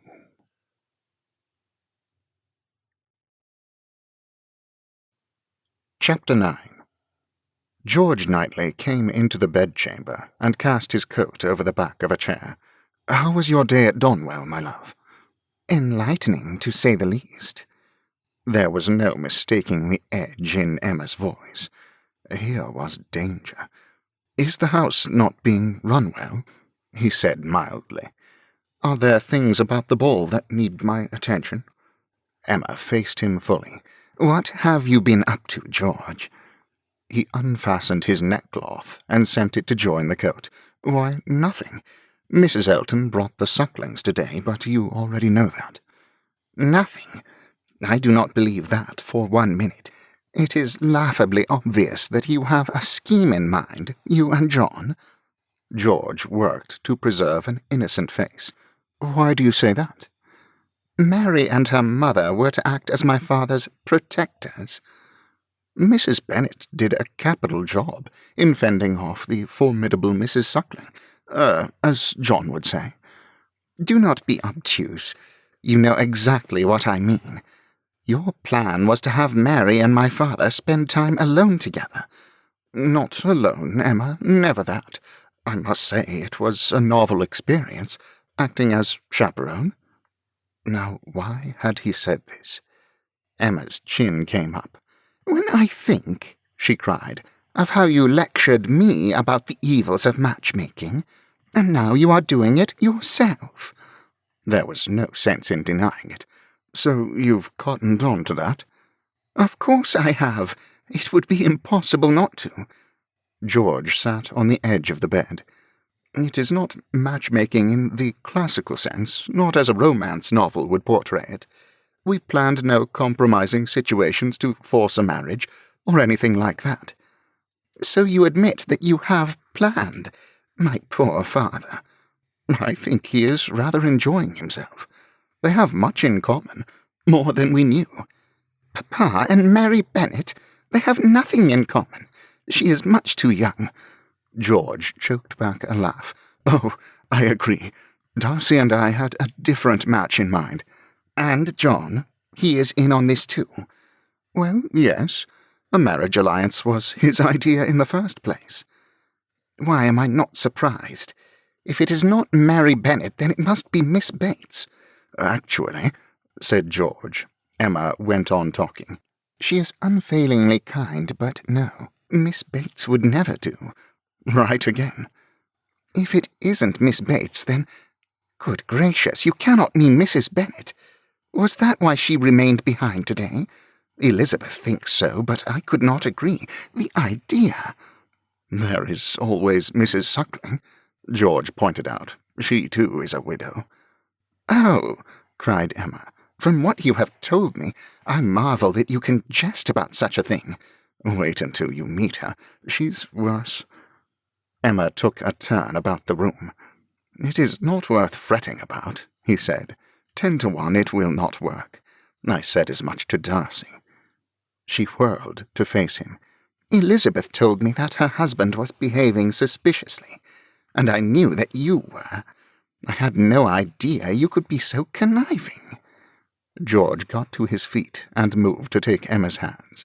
My love, he said solemnly, should your father marry Mrs. Bennet, consider what it could mean, not only for us, but also for our child.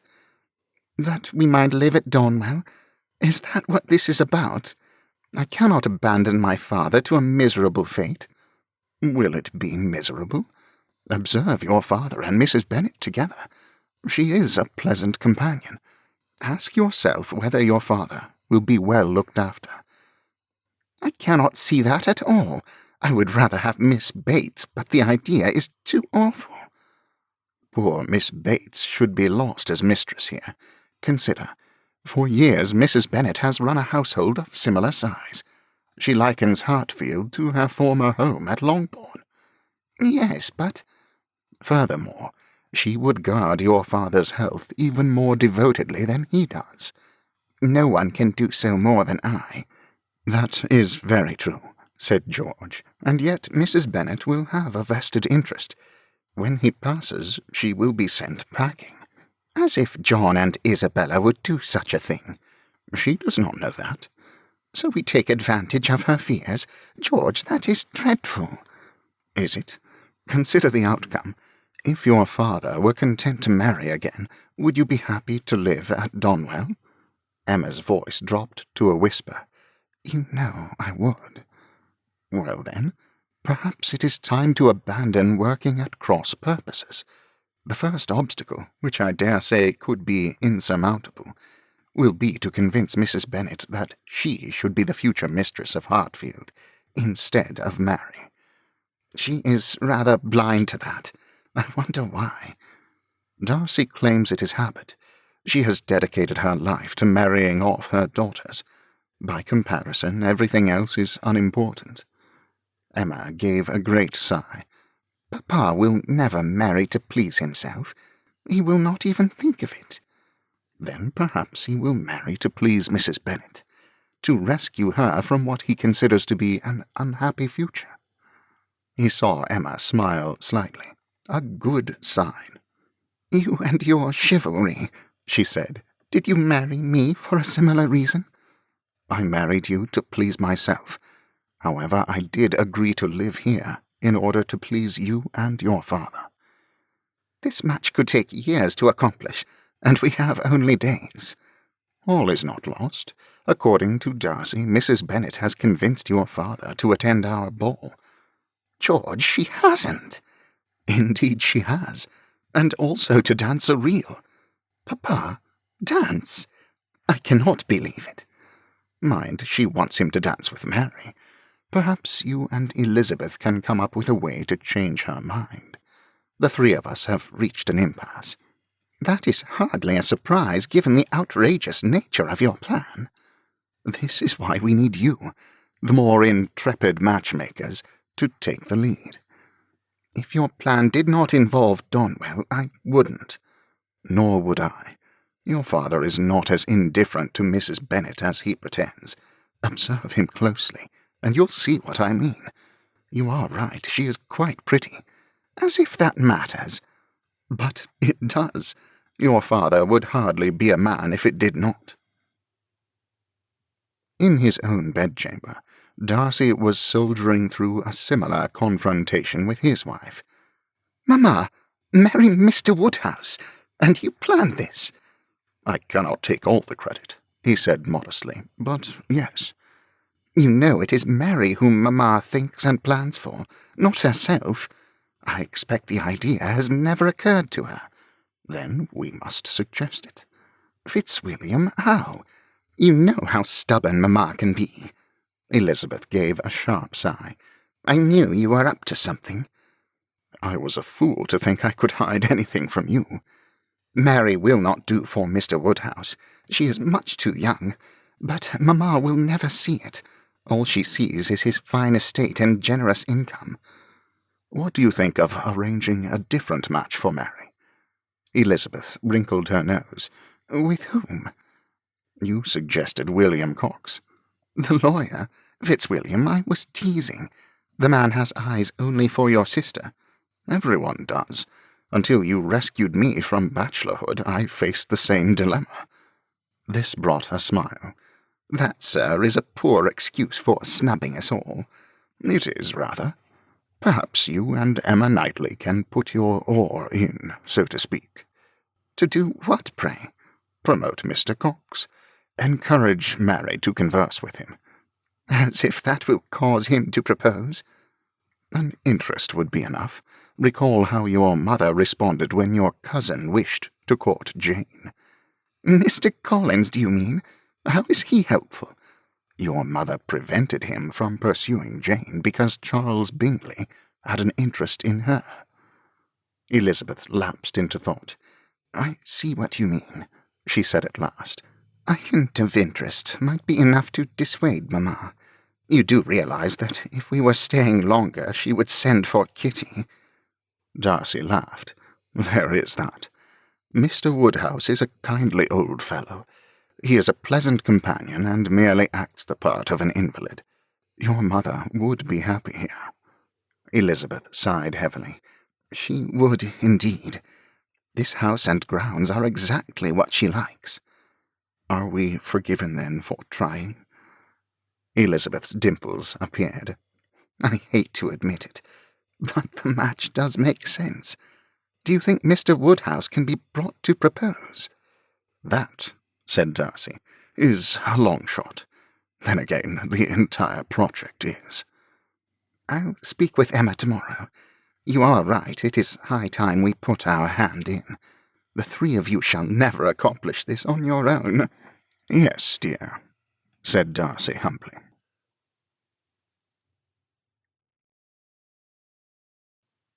Chapter 10. It was only a matter of time before the Sucklings were introduced to Miss Darcy. This took place on the following day, when she and Mary walked to the post office with her brother and George Knightley. As the weather was fine, they strolled through the village past Highbury's parish church. Mrs. Elton and her guests came bursting from the vicarage. Had they been on the watch? There was no mistaking the look of triumph shared between Mrs. Elton and Hervey Suckling's mother. Hervey edged nearer to Georgiana Darcy, but Mary stolidly remained by her side. Had Elizabeth or Emma foreseen this possibility and given a warning? Mary linked her arm through Georgiana's and sent a defiant look in poor Hervey's direction. Presently the party turned back and walked together along High Street. Mr. Cox came out of his office. "Hello, hello," he called from the doorway. "Splendid day, is it not?" George thought it was cold enough for snow, but he did not mention this. Mrs. Suckling was not pleased to see the cheerful Mr. Cox. George fell into step beside Darcy. "That woman," he said quietly. "She is accustomed to lording it over everyone she encounters.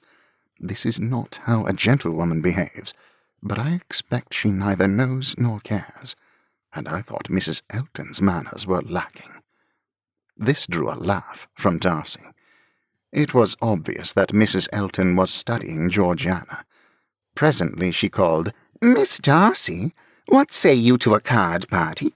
I expect you are proficient at any of our favourite games." "Not at all, ma'am." "But of course," cried Mrs. Elton. "How foolish of me! You prefer music. Therefore, instead of a card party, I shall arrange a musical evening at the vicarage. How you shall delight us all!" Darcy spoke up. "Perhaps another time." But, sir, you cannot deny us the pleasure of hearing Miss Darcy play and sing. I can, and I do, he said firmly. My sister is occupied with preparing for the Christmas ball.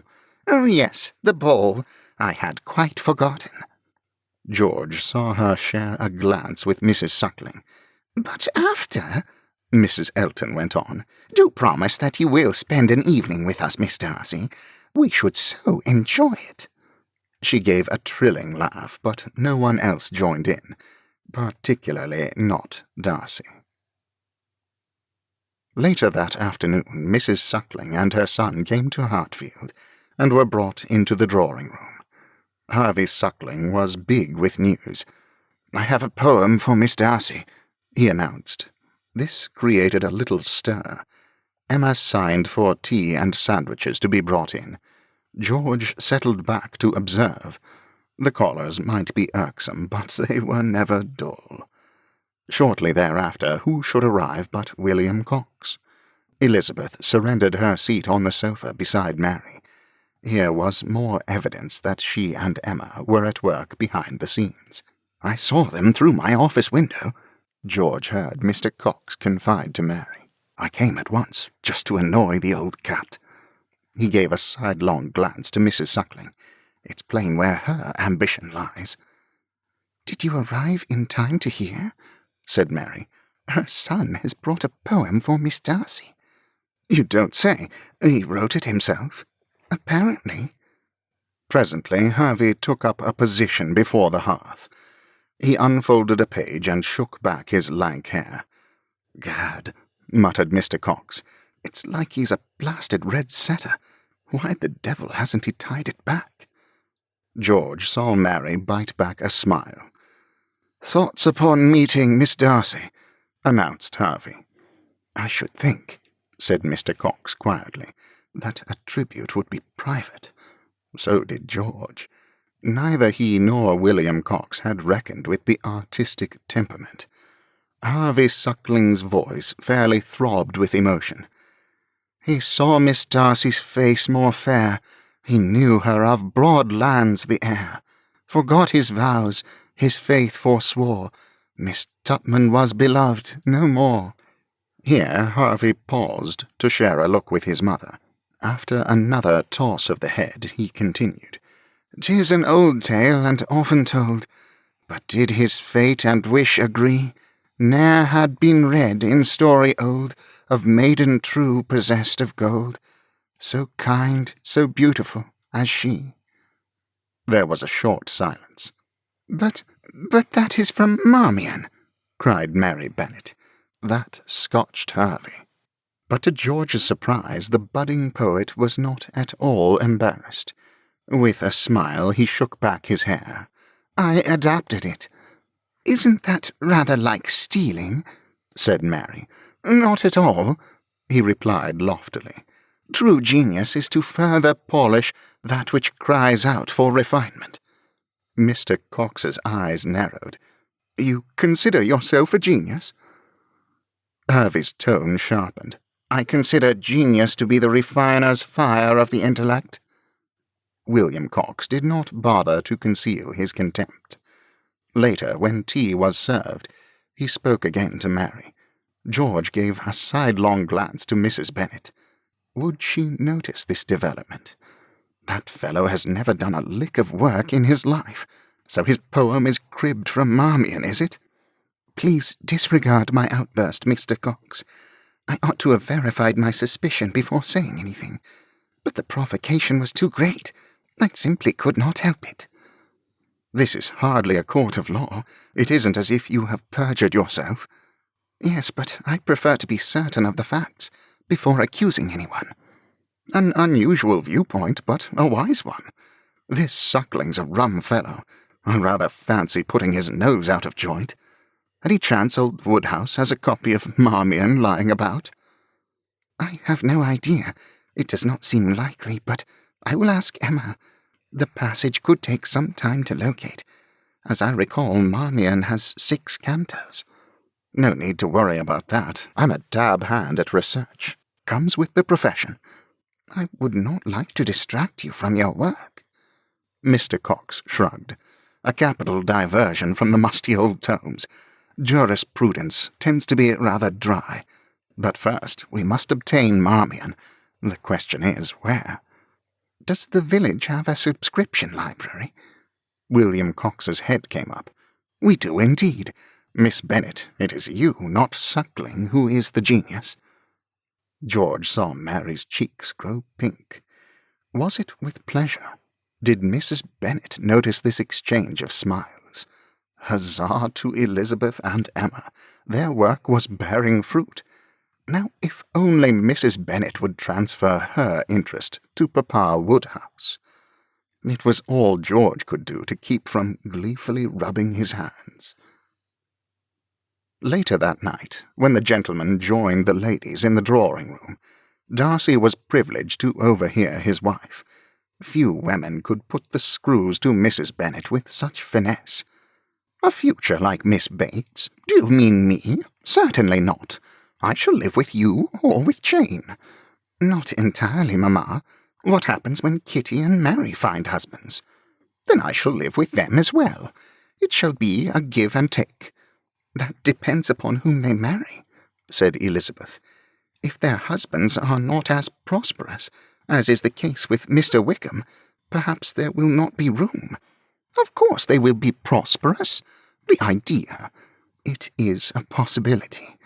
The Wickhams cannot offer me a home only because he is in the army, and you are quite wrong, Lizzie, about living like Miss Bates and her mother.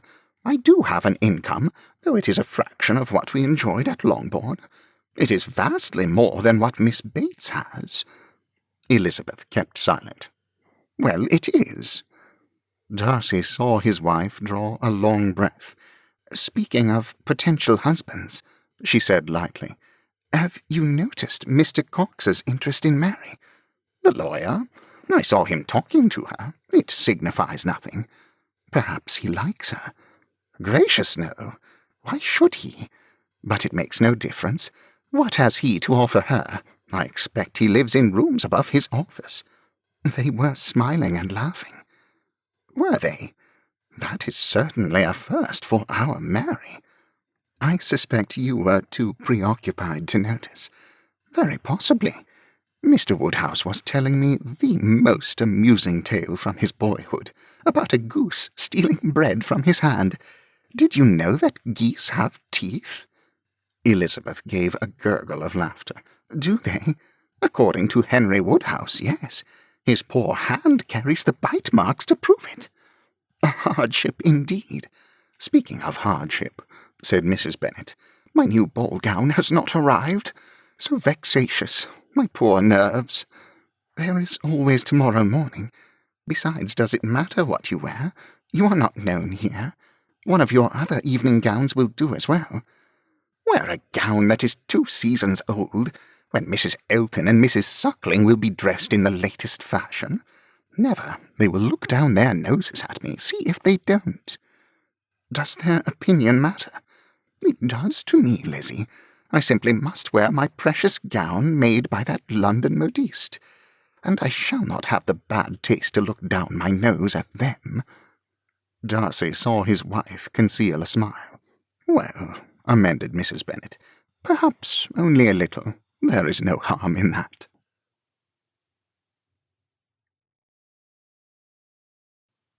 Chapter 11. The next morning, George Knightley found himself on duty as chaperone. What a laughable assignment. Over the top of his newspaper he watched Mrs. Bennet pace the length of the drawing-room. She paused at the windows that overlooked the carriage drive. "Oh, heavens!" he heard her say. "What am I to do?"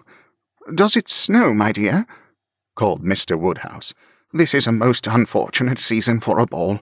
I have told Mr. Knightley again and again, but does he listen?" George hid behind the newspaper, trusting it to shield him from his father-in-law's notice. "If we have snow tonight," he continued, "all will be lost." "I am not worried about the weather," Mrs. Bennet assured him. "You cannot expect me to believe that. You have strayed to the window a dozen times. What other reason can there be?" She came across the room and resumed her seat. The backgammon table stood between them, and she absently began to lay out the checkers. "The sorry truth is that my poor gown is lost. Elizabeth's and Mary's were delivered, but mine. It shall never come in time. This makes no sense, because the others did. Do you suppose highwaymen have apprehended it? Surely not. There are many hours before the ball. It is best, you know, not to imagine the worst." George bit his lip to keep from laughing. Henry Woodhouse always imagined the worst. There was a small silence. "I expect you are right," said Mrs. Bennet. "This is a happy place, Mr. Woodhouse. I have been happy here. I should not fret over a delivery." "A wise decision. Worry does our health no good. Then, too, when something is wanted, it is often delayed. You know what they say about the watched pot." "A watched pot never boils," quoted Mrs. Bennet. "My dear father used to say the same. Mind, I have not boiled water for years. I have, however, had my share of waiting an eternity for tea to be brought in." Mr. Woodhouse laughed gently. "I entirely agree. In fact, we ought to have tea now. Yes, a nice cup of tea should do us good." He gave a tug to the bell-pull. When Ruth came, he gently made the request. "Yes, Hartfield is a happy place. I believe a large part of that is because of you, Mr. Woodhouse, and your sweet daughters, too. What a blessing to have them safely married. And yet, marriage does break up the family circle. On this subject," she said smilingly, "we shall always disagree." "How I would like to have my daughters living here," he said earnestly, "with both of them singing and laughing, as when they were girls. We have plenty of room." "One cannot hold back the passing of time, Mr. Woodhouse. How I wish we could. I find it to be rather lonely, so quiet. It has not been so recently. I fear we have entirely disrupted your peace." "I do not mind that, not at all." "How kind you are, my late husband." Mrs. Bennet hesitated, and then said, "I should not speak ill of the dead, but he often complained about the noise and bother of a family." The tea-tray was brought in, and Mrs. Bennet poured out. By now she knew just how to amend Mr. Woodhouse's tea. George, hidden in his corner, was thankful to be overlooked.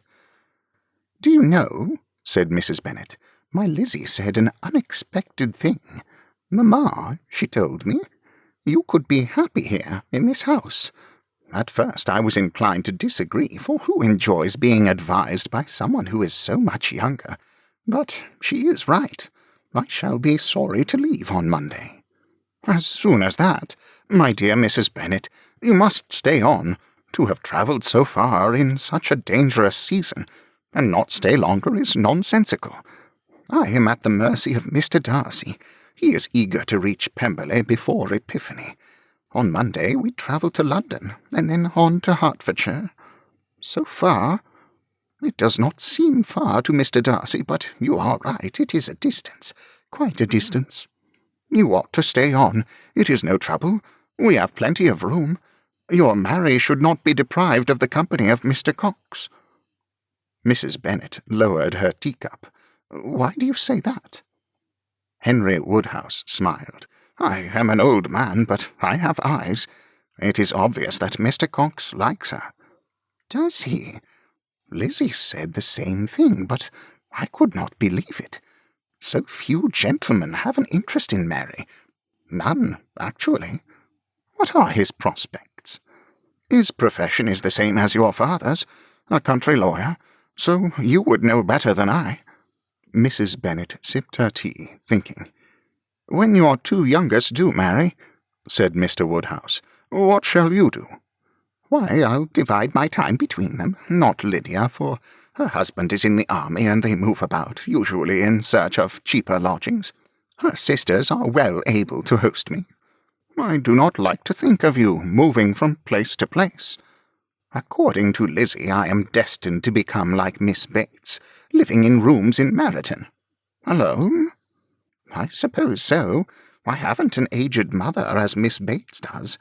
That sort of thing can be troublesome. On the other hand, Having someone to care for does give purpose and meaning to life. I expect I am troublesome to Emma. Her home, as you know, should be at Donwell." There was a pause.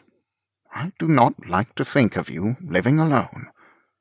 George Knightley held his breath. This was becoming rather delicate. If his presence was noticed, all would be lost. "I suppose I shall have to get a dog, and I do not want a dog. They are so injurious to one's clothing." Mr. Woodhouse lowered his voice. "What about taking on a husband instead?" "Those are injurious to one's clothing as well, although in a very different way." Mrs. Bennet clapped a hand over her mouth. "Good gracious, did I say that?" Far from being scandalized, Mr. Woodhouse began to giggle. George Knightley shrank deeper into the overstuffed chair. To have to listen to all this was unnerving. "It is your fault, sir. I am never so unguarded in my speech as when I am with you." There was a smile in Mr. Woodhouse's voice. "As you see, I am very troublesome." A sound on the carriage drive caught George's attention. Cautiously, he lowered his newspaper. A closed van was approaching the house. What were the chances? He gave a deprecatory cough. "I believe we have a delivery, ma'am." Mrs. Bennet jumped to her feet. "My gown? Oh, glory, could it be?" "There, you see, my dear, all that worry was for naught. Do sit down and finish your tea while your parcel is brought in." She did so. "I must confess I can scarcely sit still. It is so wondrously exciting. But you are right. Tea will do me good. Let me just refresh your cup." The pair sat quietly together until Mrs. Bennet was summoned. They shared a smile before she went out. At length, however, it became clear that all was not well. George heard bells peal and the sound of much scurrying about. Presently Mrs. Bennet returned to the drawing-room and resumed her seat beside Mr. Woodhouse. She dabbed at her eyes with her handkerchief. "Are you pleased with your gown?" She gave a great sigh. "Not at all. The less said about that, the better." "You cannot expect me to agree, not after raising 2 daughters. What happened?" "It is nothing less than a disaster, my sweet gown. It is the most beautiful creation, but I cannot wear it." "What is wrong with it?" "I blush to tell you, sir." "Do not leave me in suspense, or I shall imagine the worst." Mrs. Bennet needed no further encouragement. "What I ordered was a lovely shade of deep burgundy, mind you, but instead the gown was made up in scarlet. I am accused of being a silly woman," she went on, "and I dare say I often am. But even I know that a widow only a fortnight out of mourning should not wear scarlet." A smile played about Mr. Woodhouse's lips. "Is it so very bad?" "My dear Mr. Woodhouse, it is worse. And when I think of the money that Mr. Darcy laid out, and how beautifully it is made, why, my heart is fairly broken." "It cannot be as bad as that. Let me see it." "It is too scandalous." "Won't you show it to me, please?" Mrs. Bennet paused, studying him. "Very well," she said, "if you insist." She reached for the bell-pull. "I'll have the box brought down." "No, I mean put it on." She broke out laughing. "My dear Mr. Woodhouse, why? It isn't as if I shall ever wear it." "You must allow me to be the judge of that." An odd expression crossed Mrs. Bennet's face. "Very well," she said suddenly. "I shall. Then you'll see."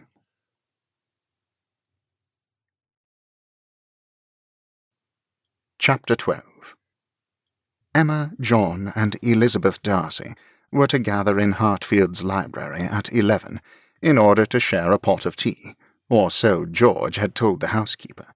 The real reason was for the conspirators to meet. Without preamble, George announced, "You will not believe what is going on in the drawing-room." "After the outcry over that gown," said Emma wearily, "I am ready to believe anything. Honestly, it was as if someone had died." "Weeks of careful planning ruined," grumbled John, "all because of a devilish shade of silk." George could not hold back a grin. "I wouldn't say ruined. It so happens that he is going with us to the ball." "Who is?" said John. "Our dear father-in-law. Moreover, he is thinking about dancing." "Oh, surely not," said Emma. "He would never." "I expect you know best, but it is certainly a step in the right direction."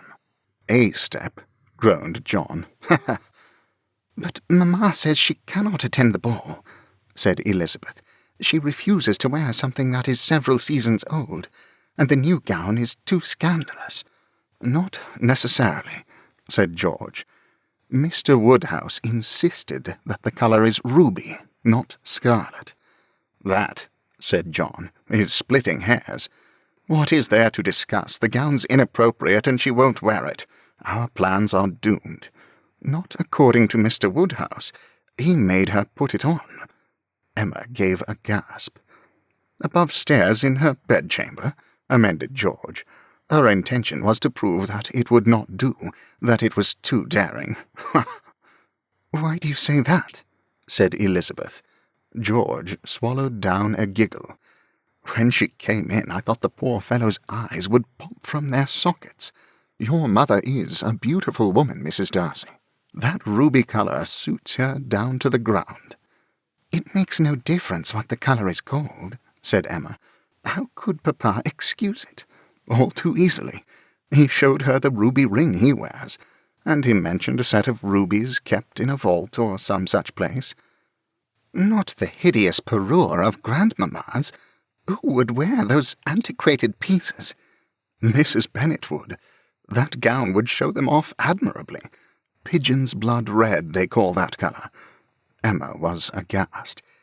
"Did he promise the rubies to her?" "Your father knows better than to do that. But he wanted to, oh, he did, and she was flattered by his interest." "So she is now scheming to entrap him?" "I wouldn't say that," said George. "Curious, is it not? For someone who has been driven to marry off her daughters, she has been incredibly blind. The idea that she could become the next Mrs. Woodhouse has only just occurred to her." "Huzzah!" cried John. "The battle is won." "If this is the case, who is with them now?" said Emma tartly. "We daren't leave them unattended, not if she is wearing a scandalous gown." "At the moment that task has fallen to Darcy," said George. "No doubt he is squirming in his seat." John jumped to his feet. "Why should you and Darcy have all the fun? I demand to have my share." Out he went. Darcy came into the library a few minutes later. "Well," said Elizabeth pleasantly, "we have heard that Mr. Woodhouse has decided to attend the ball. What else?" She poured out a cup of tea and passed it to him. Darcy settled into the chair vacated by John. "You will never guess his reason. He is to lend your mother countenance." "At her age?" "He believes his social credit will be enough to carry the day. If he does not censure her, no one else will dare to." "Could Mamma be scheming to entrap him?" "I rather doubt it," said Darcy. "Her first thought was to have Mary wear the gown, but Mr. Woodhouse put a stop to that. As to schemes, the man has a few of his own." "Such as?" "He has decided to dance, so that she will not sit against the wall with the matrons." "They will set all the tongues to wagging." "I expect so." Darcy turned to Emma. "Apparently, when your father was young, he was very fond of dancing." "What has that to do with anything?" "Just this. We have all heard Mrs. Bennet say that he is not an old man." "Nonsense. Of course he is old." "She has given him a powerful inducement to prove that she is right. Moreover," said Darcy, "when she objected and said that no one would ask her to dance, he stepped right up." "Now that," said Elizabeth, "was by design." "I cannot see why he would be taken in," said Emma. "For years Miss Bates has given a stream of compliments." "For his generosity and courtesy, yes," said George. That sort of thing wears thin. But Mrs. Bennet praises him as a man. There is a difference. The library door banged open. "I am hereby relieved of my duties, thanks to Miss Darcy and Miss Bennet," said John. He drew up a chair and sat. "They are to take turns at the pianoforte. Mrs. Bennet has gone up to have what she calls a little lie-down. I take it she means to have a nap. Old Woodhouse has agreed to do the same. Not together, of course." "Has he proposed?" George wanted to know. "It is far too soon," protested Emma. "Not yet, but I dare say he is thinking about it. We can thank the gown for that." "A proposal," said Emma, "is mere speculation." "Is it? It appears that your father did not know Mrs. Bennet's Christian name, so she told him, and he used it." Said Darcy. "What is her Christian name?" "Fitzwilliam." Darcy spread his hands. "I have never heard it. How should I? Your parents were always very formal." "Her name is Jane," said Elizabeth. "Apparently friends and family used to call her Janey," added John. "But no one has done so for years. Until old Woodhouse, that is." "Behold the height of passion," quipped George. "Do not laugh," said Emma. "You recall how difficult it was for me to stop calling you Mr. Knightley." "You cleared that fence soon enough. Now you abuse my poor name with regularity." "Only when you deserve it. Did Mamma call him Henry?" demanded Elizabeth. "How did he respond to that?" "He fairly kicked up his heels. Wondered how long it had been since a pretty woman has done so." Darcy bit his lips to keep from chuckling. Poor Mr. Woodhouse. "I hope you appreciate my sacrifice," continued John. "It was deuced awkward, having to sit there and listen to all of it." "I expect Mamma was rather thrilled," said Elizabeth. "My father never gave compliments of that kind." John heaved out of the chair. "So there we are. I ought to return to Donwell, if only to get the mistletoe into position. I dare say it will inspire a few kisses tonight." Emma passed a hand over her eyes. "The thought of that is rather... Goodness, I should not use the word disgusting, but there it is." "Confound it, Emma," cried John. "They'll have to kiss. It is part and parcel of deciding to marry." Darcy coughed to cover a laugh. Later that evening the Knightleys and Mr. Woodhouse waited in the entrance hall. The carriage would make 2 trips to Donwell Abbey. Darcy's wife, sister, and the Bennets would not depart until later. Since he had nothing else to do, Darcy stood beside George and listened to Emma Knightley. She had the most to gain by the proposed match, and yet she was protective of her father. Darcy could hardly blame her for that. "You are determined to attend?" she asked Mr. Woodhouse again. "Yes, my dear. Doubtless there will be too much noise and merrymaking. However, Donwell is a large house. I should be able to find a quiet nook or corner." "Mind, there will be a crush of people. I worry that someone might knock against you, causing you to fall." "Bah," he said mildly. "I might as well put my walking-stick to use." He then gave a pat to a pocket of his frock-coat. "As you see, I have my dancing gloves at the ready." "But, Papa," she protested, "is that wise?" "Surely I am able to walk through a reel, my dear. Mr. Perry claims that walking is healthful. I shall simply be doing that, but with musical accompaniment." She gave a great sigh. "I fear it will be too lively for you." "Emma," he said, "everyone sees me as an old stick, worn out and past any enjoyment. Well, I am not. One cannot wait until life has no struggles to decide to be happy." "I suppose." Mr. Woodhouse shrugged into his overcoat and buttoned it up. "Besides, this is Christmas Eve, my dear.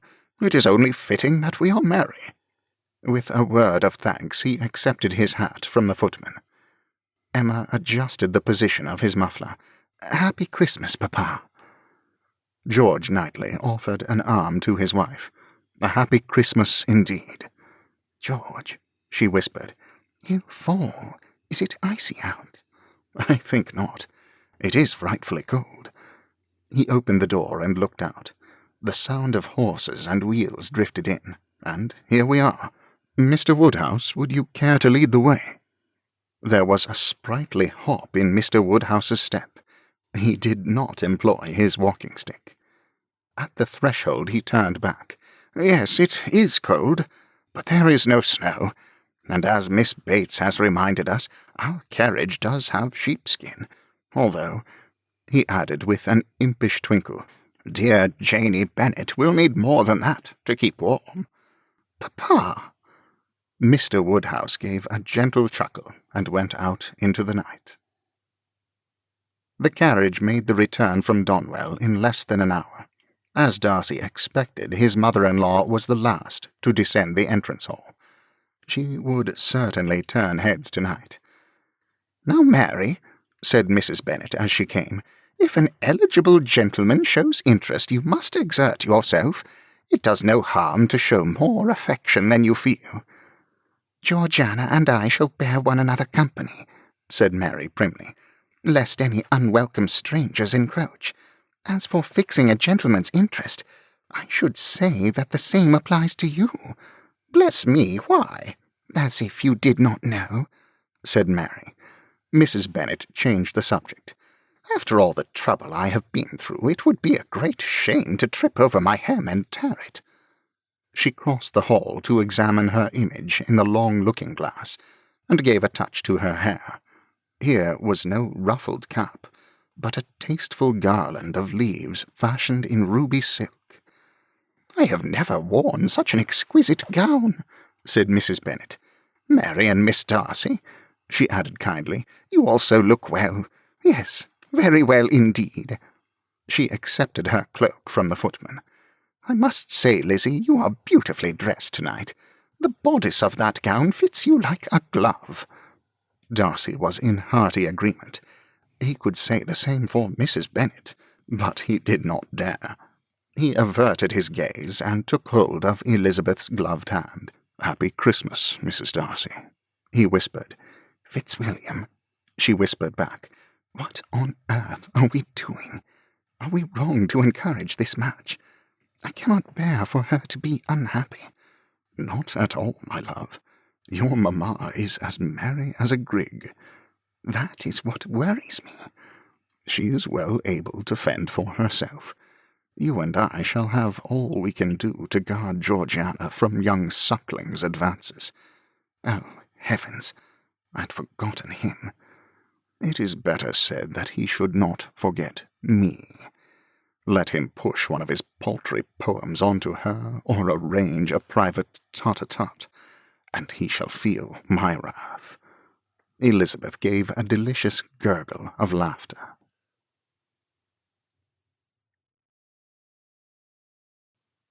Chapter 13. George Knightley looked about his ancestral home with approving eyes. Holly and candlelight, ivy and the Christmas rose, these combined beautifully to add a festive air. Seldom had Donwell been in finer form. How many years had it been since the ballroom's enormous chandeliers were lit?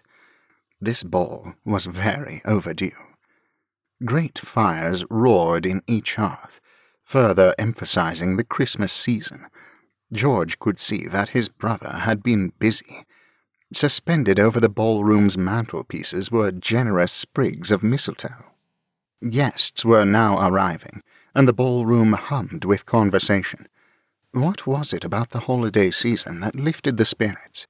Mr. Woodhouse's courtship notwithstanding, it was an excellent idea to host this Christmas ball.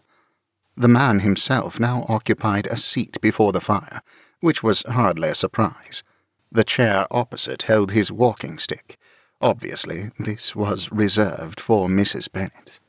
The party from the Highbury vicarage had many an exclamation over the beauty of Donwell. George saw Darcy follow Harvey Suckling like a shadow. There would be no flirtation with Miss Darcy tonight.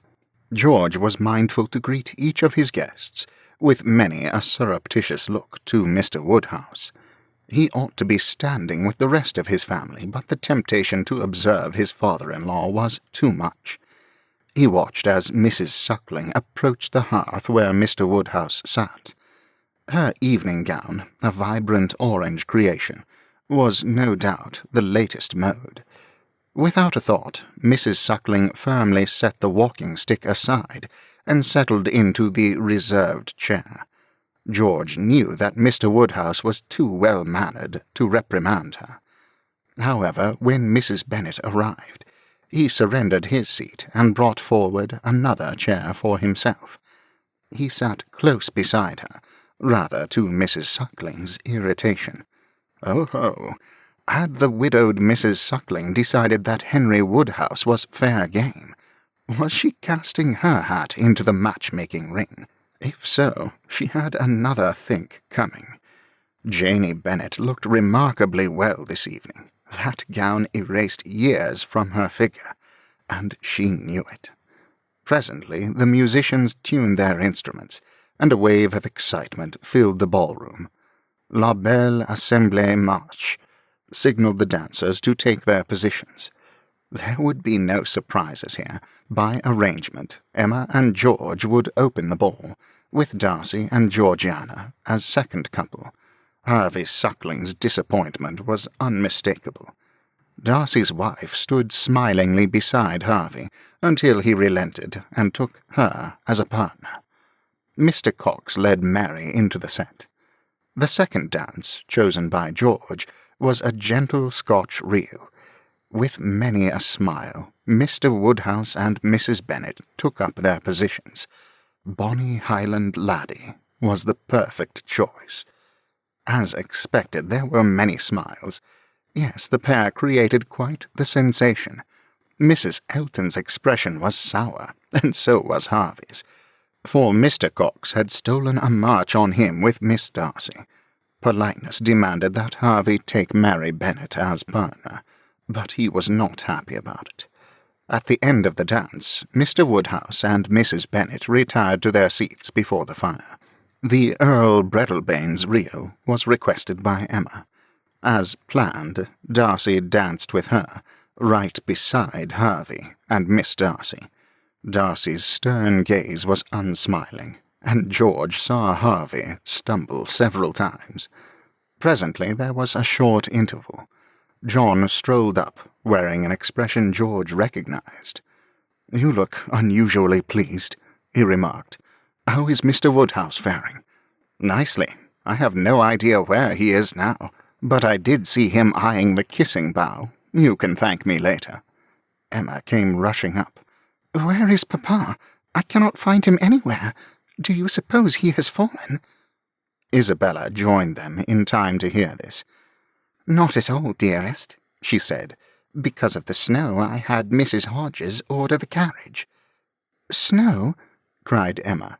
"What snow?" "Haven't you noticed? It's been snowing for the past hour. It is only a very light snowfall. However, Papa and Mrs. Bennet were eager to return to Hartfield before the lane became impassable. I thought it best to put them into the carriage and send them off." "Alone?" "Not alone, Emma. With the driver and a footman." John began to laugh. "Well played, my dear. An excellent manoeuvre." "Isabella, how could you? It is Christmas Eve." "Well, yes, it is," said John. "I dare say they never went near the kissing bough, if that is what you are worried about." "Do you know what happened to me on Christmas Eve?" cried Emma. "Do you?" "Unless you tell me, no. Dash it all, I'm not a blasted mind-reader." "It was all your fault." John folded his arms across his chest. "Oh, certainly. It always is."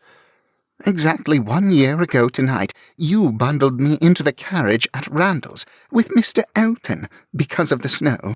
It was stupidly done, John." "What can be the objection? You arrived home safely enough." "Mr. Elton and I were alone in the carriage, and he proposed." "Elton did?" John gave a shout of laughter. "It was dreadful. The worst experience of my life." "Did he try to kiss you?" George began to chuckle. He could not help it. Emma gave his arm a thwack. He went on and on about his passion for me. I was never more shocked. He was supposed to be in love with poor Harriet." She turned on George. "It was no laughing matter, and now Isabella has done the same thing. My father and Mrs. Bennet are alone in the carriage." "What harm can come?" said George. "There is no danger from the cold, you know. They, have sheepskin." "How can you make jokes at a time like this? He'll propose, that's what." "And he'll probably kiss her, too," added John. "Naturally, she'll feel obliged to say yes." "Not unless she wishes to," said George. Did Elton kiss you?" "Oh!" Emma fairly stamped her foot. "He did not. It was a miracle that I did not strike him. For if ever there was an odious, ill-timed proposal—" Darcy spoke up. "I believe that honour belongs to me. My first proposal, made when Elizabeth was ill with a headache, was roundly refused, and deservedly so." "Mrs. Bennet certainly does not have the headache," scoffed Emma. "She has been smiling and laughing, as if she hadn't a care in the world." "Well now, here is another black mark to add to my account. The Christmas punch has been hard at work." Emma rounded on him. "What did you do to the punch, John?" "I amended it a little, and the eggnog too." "John!" He spread his hands. "A little extra rum never hurt anyone." "You and your wretched schemes." "Come now, Mrs. Knightley," said George mildly. "It is high time for the dancing to resume. What say you to taking a celebratory turn together? For unless I miss my guess, you shall shortly become the acting mistress of Donwell, in more than name only." He saw Emma take in his meaning. "Why, yes," she said slowly. "Yes, I suppose I shall." Her lips curved into a smile, and the shine returned to her eyes. "Very well, Mr. Knightley.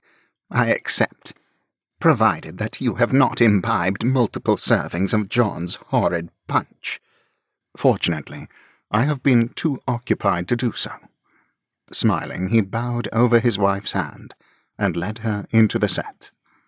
George Knightley and his wife had arranged to stay the night at Donwell Abbey, which was just as well. It was very late when Darcy and his family returned.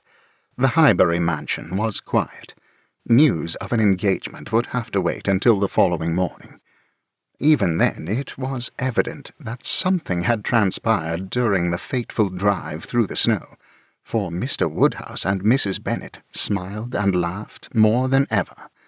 There would be a bountiful Christmas dinner that afternoon, but not a hint was dropped about anything more.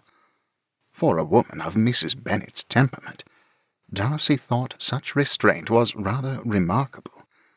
After everyone was seated at the table and the Christmas blessing said, Mr. Woodhouse rose to his feet. Mrs. Bennet, seated at his right hand, smiled up at him. "This shall come as a surprise to you, my beloved family and friends," he said in his formal way. "In keeping with the festive nature of the Christmas season, I have made bold to ask for Mrs. Bennet's hand in marriage. To my delight, she has agreed to become my wife."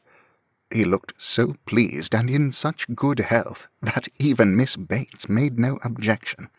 "Hear, hear," said George Knightley, and he lifted his glass. Mr. Woodhouse coughed gently. "I suppose, given the celebratory nature of the occasion, that a small glass of wine is in order?" "I'll say," cried John. "What better than to toast your health? But not," he added, "if we must douse the wine in a tumbler of water." Toasts were made, and the dinner service began. It was a fine Christmas meal with all the trimmings: beef and plum pudding, mince pies, and a big bowl of wassail. Could there be a better compliment to such happy news? All that remained was to work out the practicalities, and these occupied most of the evening. "An announcement in the London papers is fairly useless," remarked John, "although it should be done. I expect everyone in Highbury will get word of it before sunrise tomorrow." "Of course, Mrs. Bennet must stay on," said Mr. Woodhouse. "Not here, Papa," said Emma. It would not be proper." Mr. Woodhouse blinked. "Well then, until we are able to be married, Mrs. Bennet and her daughter must live at Donwell." "Without a hostess," said Isabella. "Only think how dreary that will be." "Not at all, my dear. You and the children may certainly remain. It will be no trouble." "While John returns alone to London? I'd rather not." "I regret to be disobliging," Darcy put in, "but Mrs. Darcy and I must journey to Derbyshire as planned." "Of course you must," said George. "We are well able to work out a solution. I take it you will be married by licence, Mr. Woodhouse?" "As weather allows, yes. It has been remarkably pleasant for this time of year." "In spite of the blessed snowfall of last night," muttered John. "I suppose," said Mrs. Bennet, "that Mary and I can hire rooms in the village. Kitty can remain with the Bingleys for a time." "That will never do." Mr. Woodhouse looked down at the long table to his daughter. "Isabella insists that the air of Berkshire Square is better than what one normally encounters in London. Perhaps the solution lies there." "It is about time you gave Berkshire Square its due," grumbled John. "Furthermore," said Mr. Woodhouse, "I expect Isabella will like having help with the children." John spoke again. "We already employ 3 nursery maids." "And dear Janey, no doubt you should enjoy shopping for bridal clothes." "In London, do you mean?" said she. "I most certainly shall. How like you to be so thoughtful." "Then it is settled. Until we are able to exchange our vows, Mrs. Bennet and Mary shall live in London with the John Knightleys." "Hang it all!" cried John. "Live where? With us? Why us?" "My dear brother," said George, "since this undertaking was your idea, it is entirely fitting that you have a hand in its conclusion. I can think of no better place for Mrs. Bennet to reside than in Berkshire Square. Good gad, who knows how long that shall be?" "Let us therefore pray for a mild winter," said George, "or, barring that, for an early spring thaw." "May heaven help us all," muttered John. Darcy could not hold back a smile. What an opportune ending to a difficult dilemma! Mrs. Bennet and Mr. Woodhouse could not be more delighted. The same could not be said for poor John Knightley. Until the marriage took place, he would be feeling rather put out.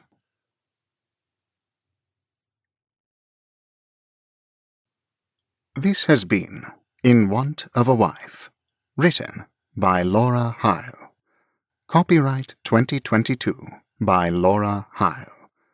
Narrated by Benjamin Fife. Production copyright by Laura Hile.